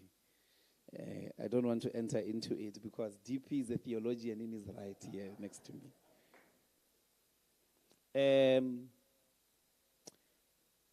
The idea of a patriotic bourgeoisie is part of the confusion that there is a bourgeoisie that will be patriotic to the national interests. In fact, white monopoly capital is very faithful to the white project in South Africa. It doesn't want to disrupt. It wants to keep the status of white people as a privileged group. Maybe that's what they mean. And then we want to be convinced that we can also have a black monopoly capital.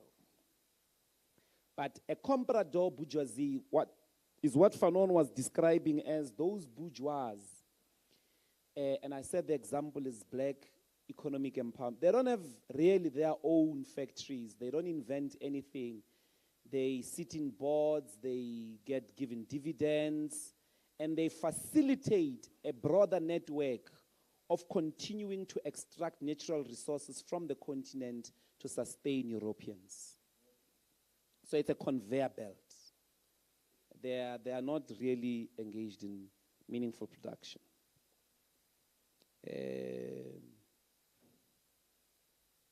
Xenophobia is Afrophobia. The emphasis with Afrophobia here was to try and say, in South Africa, we attain a situation where the foreigner that is fought against is the foreigner that is only black, who looks like us. It's another tribal feud because most recently we were being told we must fight the Basotho people. Now, how are you going to sustain saying you are Sotho under those conditions? How are you going to continue saying I'm Sotho when you are saying, yeah, Basotho abatsamaye man, abatsamaye, and you are in Bloemfontein. Libizo la go na Mofokeng. Abatsamaye Basotho ba ga senyetsa. And then on Heritage Day, ke rena bana ba Tharians bana ba moshweshwe. Bloody confusion. Okay. The other questions I will leave in the capable hands of the DP. I want to deal with the paragraph in line with what is the primary contradiction. I think I can trace that question intellectually. And you must know what happened when there are two ways to look at it in the intellectual history of the debate and the struggle. So in the Comintern, there was a debate about what do we do with colonial societies. Ne? But also there was, that's where the National Democratic Revolution, whole Yigiaga comes from. We can revisit those things. I think they were wrong questions. And then they assumed concepts that should have been rejected in the form in which they were. So deconstruction is the term. But the second one was the debate between the students of black consciousness and the student of SASO and NUSAS. And NUSAS people who were being outshone. And then they resorted into going to start those labor desks, DP, that ultimately resulted into some form of a vehicle for the 1973 Durban strike. So there are big theoretical discussions there. So, but I think I don't know what the question, I've heard my share part of it, but over the years I've not known its revolutionary significance. I'm not sure what answering it gives me. I'm not sure in that form, what is it trying to answer? It's trying to answer me so that I can do what? So that I don't organize the worker? Or so that what? I'm not sure its implications, but I want to read this paragraph and show you that it says exactly what we've been saying. This world divided into compartments, this world cut into two, is inhabited by two different species. The originality or uniqueness, that's another word, of the colonial context is that economic reality, inequality, and immense differences of the ways of life never come to mask their human realities.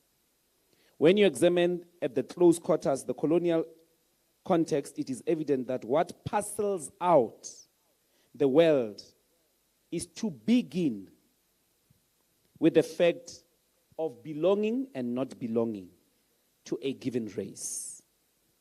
As a beginning, you are in a critique. You don't stop there. If you speak any other language, the people you are trying to explain to won't hear you.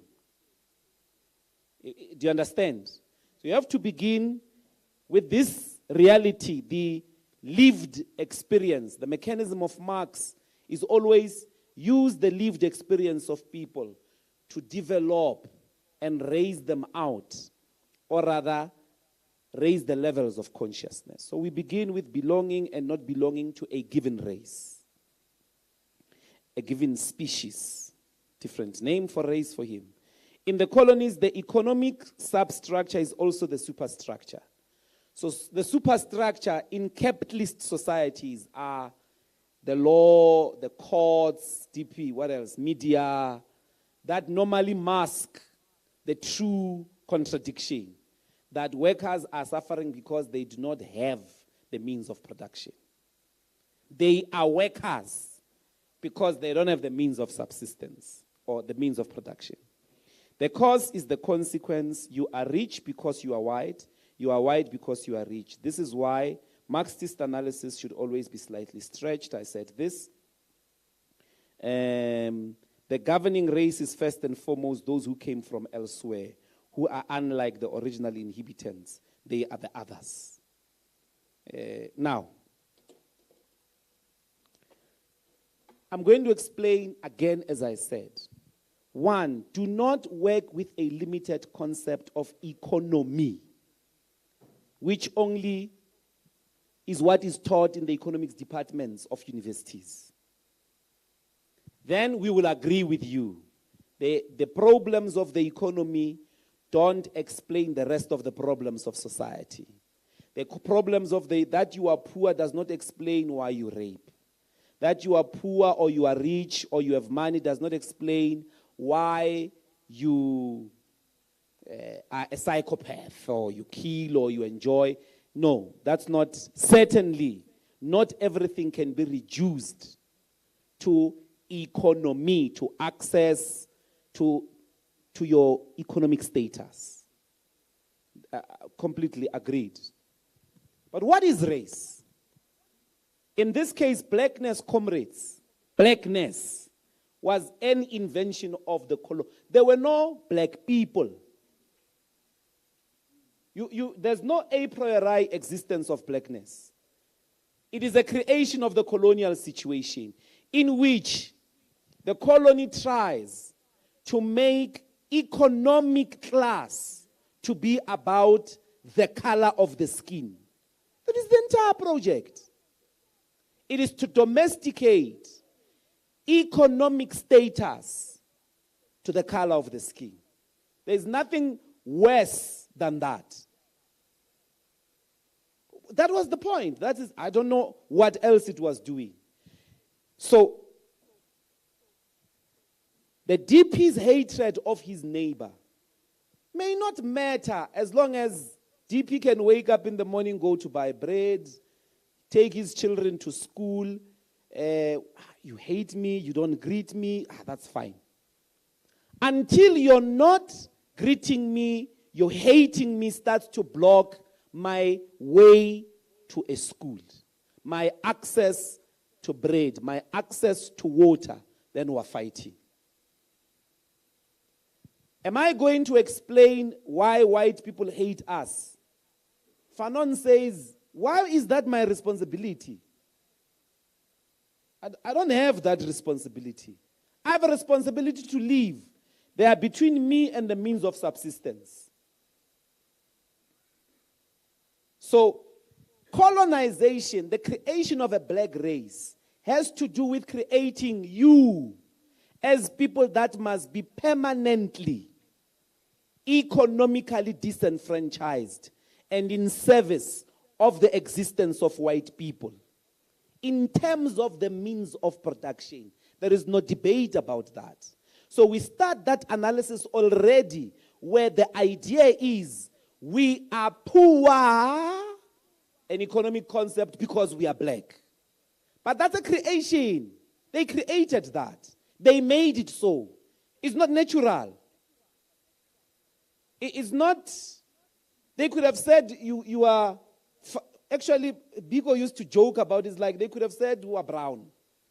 They could have said they are pink. So that you don't buy into the mask.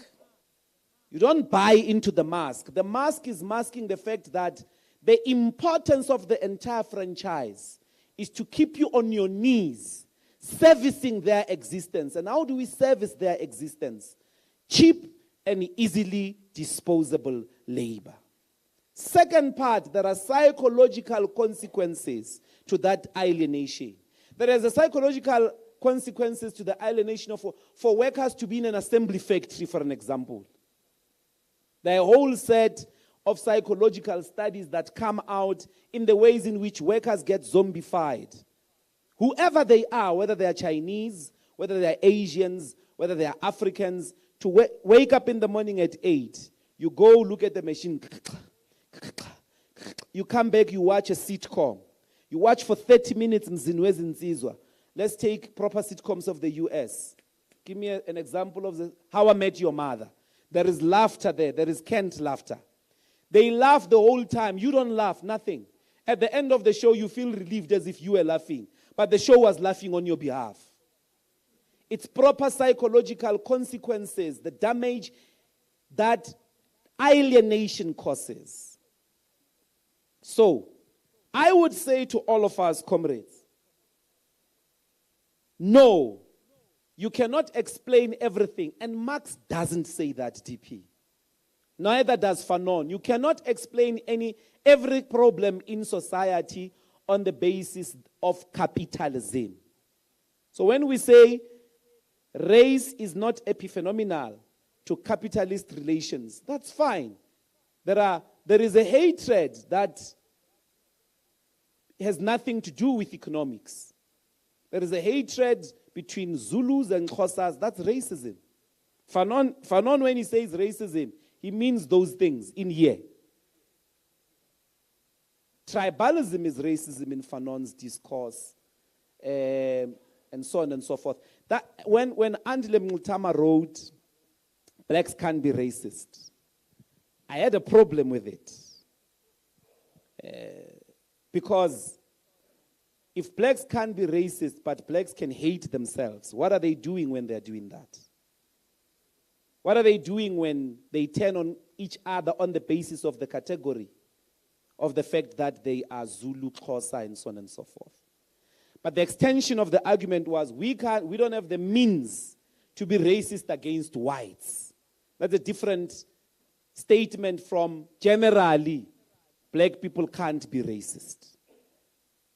Because you're going to run into danger. I mean, how do you explain the Masara people in Botswana? How do you explain all the tribalism of the whole continent, Rwandan genocide, all those things? We can turn against each other. We can turn against each other. We can do a lot of tribalism. In Limpopo, there is a lot of tribalism. In Tembisa, everywhere, there is a lot of tribalism. That is where people are getting a room and like, no, we're not going to hire these vendors, and so on and so forth. Those tribal feuds, the other name for them in the Rapture of the Earth, Fanon is in a general regime of compartmentalization, of stratifying society, and telling us that no, the best way to understand and have access is this one of our races, our identities. I'm saying to all of us, the point, comrades, with black liberation, qualified in the way that we've just done, is the means of subsistence. Don't allow yourself to be diverted, to be told those things of, I don't know. I used to know all of them at some point. I've been disabused because going to the villages there and having to mobilize our people into a program of action. So class as a concept under those conditions gets to be limited to, no, the workers. So the problem of saying white workers were not joining black workers in the fight against the bosses is not exhaustive of class. Class means in Marxist terms, is the relationship of anybody to the means of production. That, for me, if you put race into it and you say, what is the relationship of black people to the means of production, is that under colonization, they get rendered as a disenfranchised, divorced people from the means of subsistence. And when you address them under those conditions, you can't apologize. You're going to use the lived experience of their identity to arrive at the ultimate struggle to reconcile them to the means of subsistence. But don't lie to yourself that you are going to reconcile them as blacks. You are reconciling them as, it's a human struggle. They must rehumanize. Now when they have the means of subsistence, they run their lives and all those things. They have broken out of the imposed, materially imposed category and lived experience by colonization, which is this zone of non-being, this blackness. That, for me, DP, makes it. I'm going to shift for you to not only deal with some of these things, but conclude. I wanted to say that there is an exam tomorrow. Yeah. And this exam, we have given it to you, comrades, to prepare. Go and study. And don't mind the marks. Just get the right answers. Your duty as a student is to get the right answers. That is your duty here.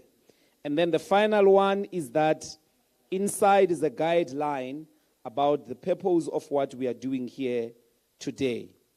But otherwise, let's continue to teach each other, and then the Deputy President will conclude our evening conversation. Thank you.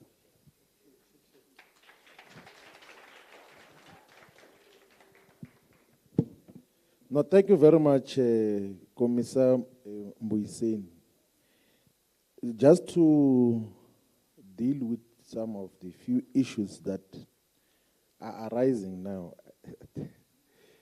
I think the central point, I think we have said it several times, but we must repeat it again, that at the core of what we must take out of here is that we have got an obligation to raise the levels of class consciousness. And that will obliterate all forms of other false consciousnesses. So to defeat tribalism as well is to raise the levels of class consciousness. That is how people begin to realize that we actually are oppressed. It doesn't matter which languages we speak. We're oppressed and exploited as a class. The Deputy Secretary of Vembe says, what about Christianity? Same, you must raise the levels of class consciousness. You can join them at church, we pray together. They say, but comrades, we have been praying for a very long time. Why is it that we're still poor, all of us here? We're still exploited. Black people are the most prayerful people, by the way.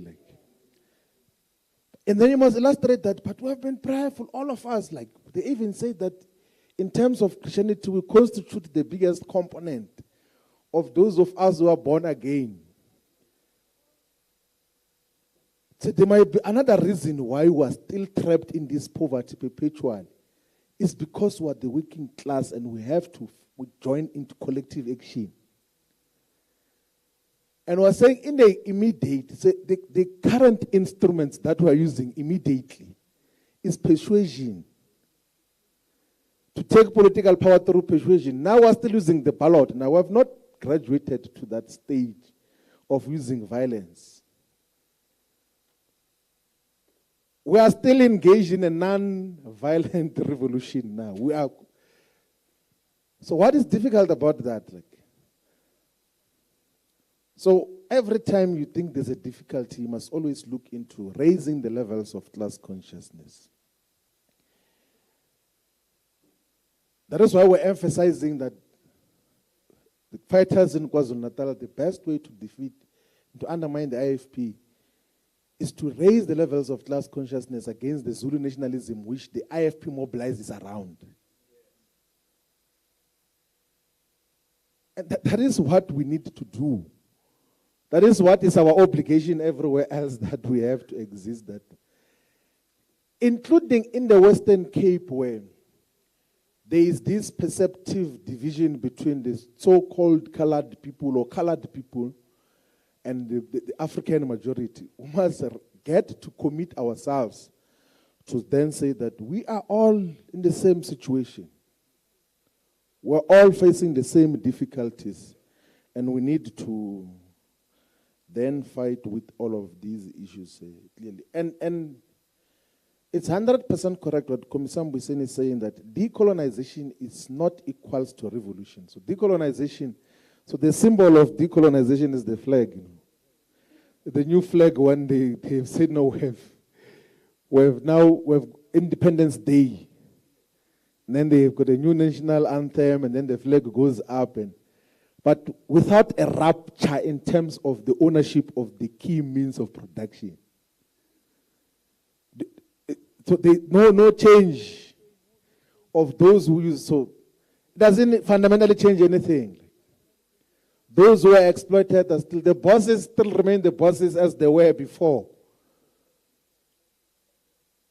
And revolution necessarily should change property relations, should reconstitute as to who owns and controls the means of production. Are we together, fighters? So that is, and Fanon says in The Wretched of the Earth that, he says that the most essential part, he says that for a colonized people, the most essential value, because the most concrete, is first and foremost the land. The land which will bring them bread and above all dignity. So he says the conclusion is that we must be reunified with the means of production, which is primarily the land. And criticizes and deals so the pitfalls of national consciousness is just to criticize that this nationalism, when narrowly dealt with, it's mostly, Komisam Bwisen has dealt with it in detail, that it's just a national bourgeoisie which is not aware of the extent of the nature of their own economies who want to take power. That is why he says that the national middle class which takes power at the end of a colonial regime is underdeveloped middle class. It has got practically no economic power, and in any case, it is in no way commensurate with the bourgeoisie of the mother countries. The majority of times, they've got no clue weaving of what is happening. They just substitute those that were there. But the ultimate purpose is to reunite our people with the means of production. That is what we are fighting for. And we can do that once we are a collective, once we are aware of just which class do we belong to, once we are aware that we have to consolidate our struggle in terms of how we deal with all of those issues. Even what the chairperson of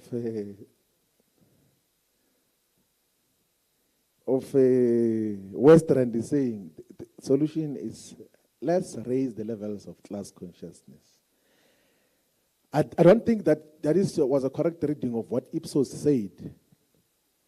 But let's say they had said that the problem is because society is not radical and everything else. We have to make society to be aware of what are the conditions that are obtaining and what class position do they occupy and how do we then get to fight against that in terms of these issues. I think fighters have come, in terms of the presentations, to the end of this workshop of political education officers.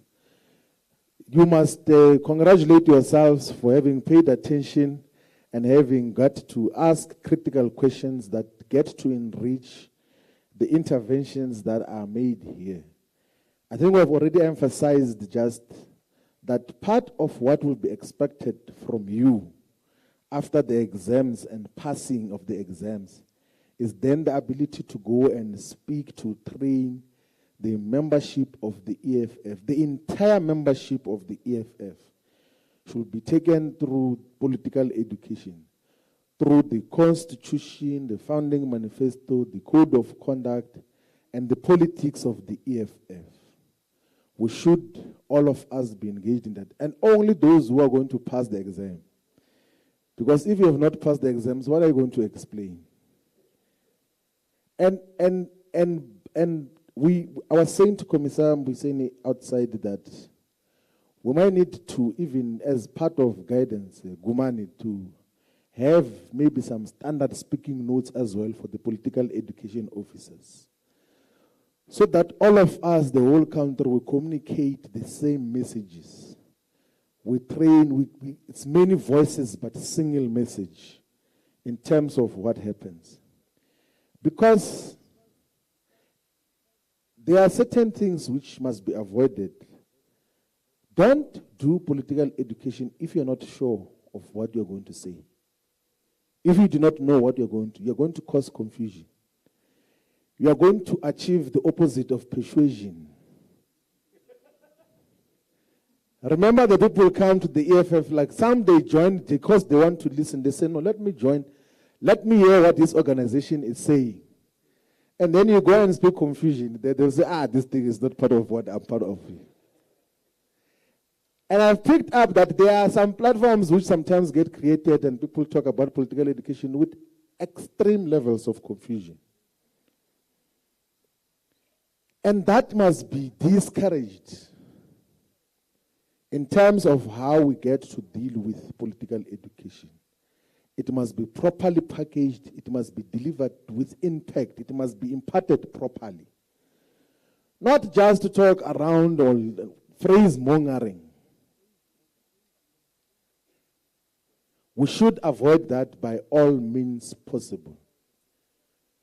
So every person who comes into contact with political education of the EFF must know that this is what the EFF is saying.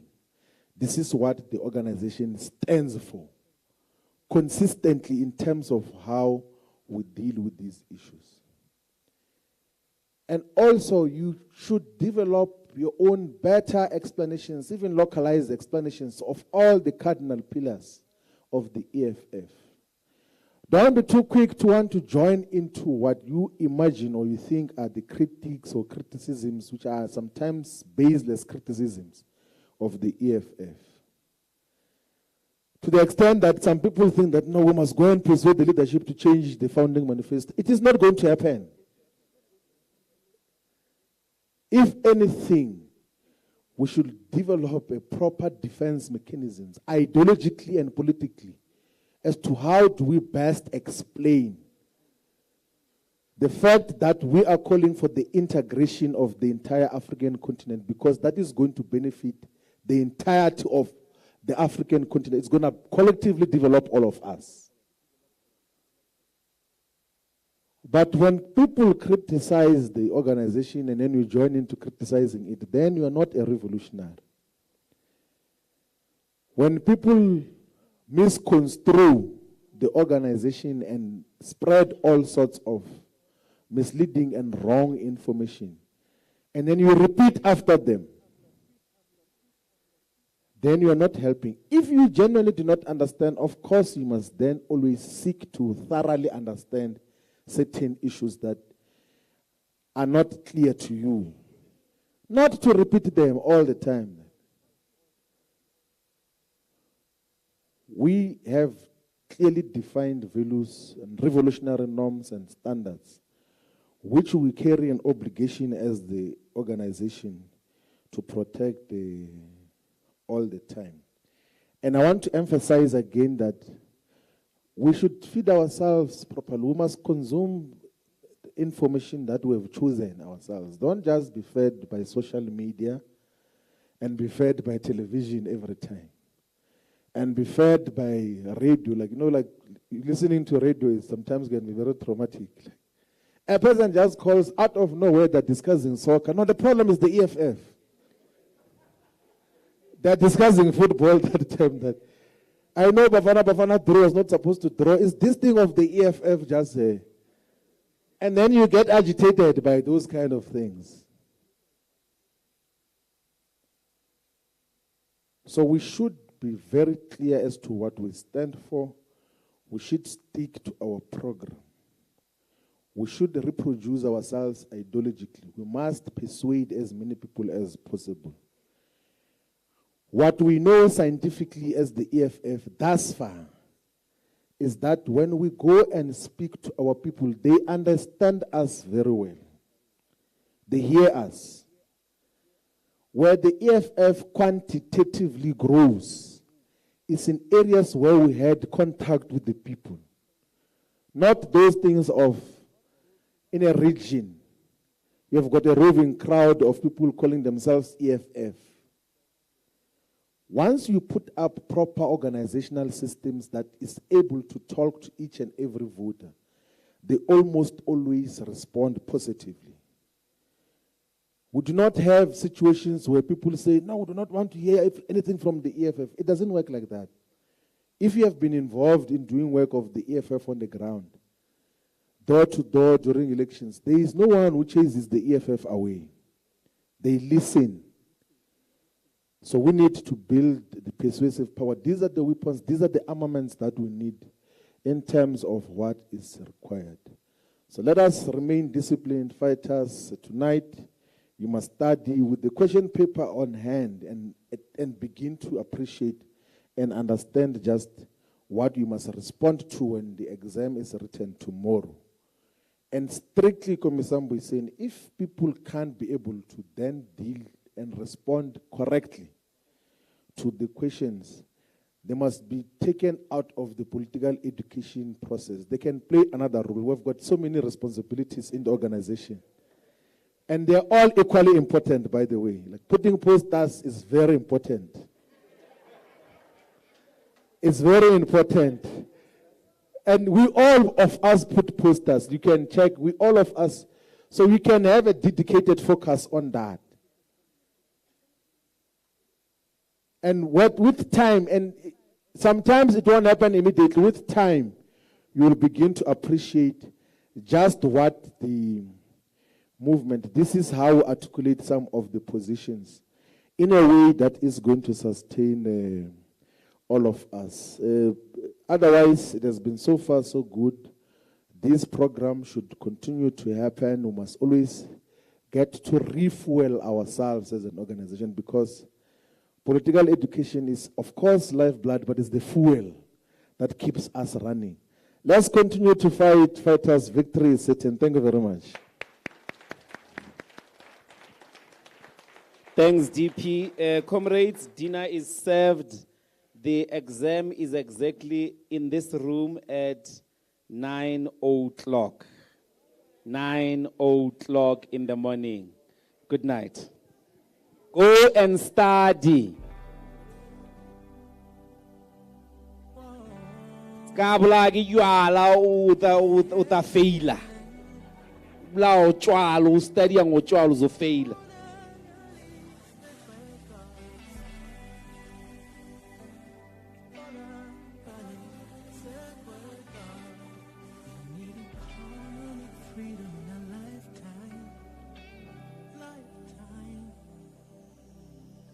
Lord God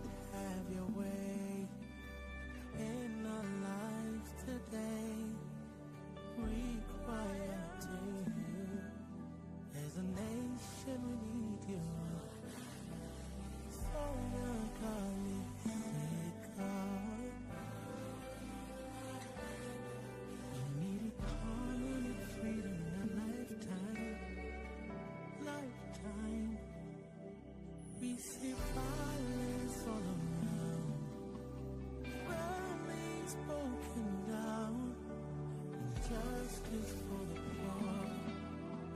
As a nation we need you. Smoke now, darling, step out. Oh, we pray to you, God. We pray, we pray. Nobody tape, for ribbon setting, revisa huena.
We see violence all around, families broken down, injustice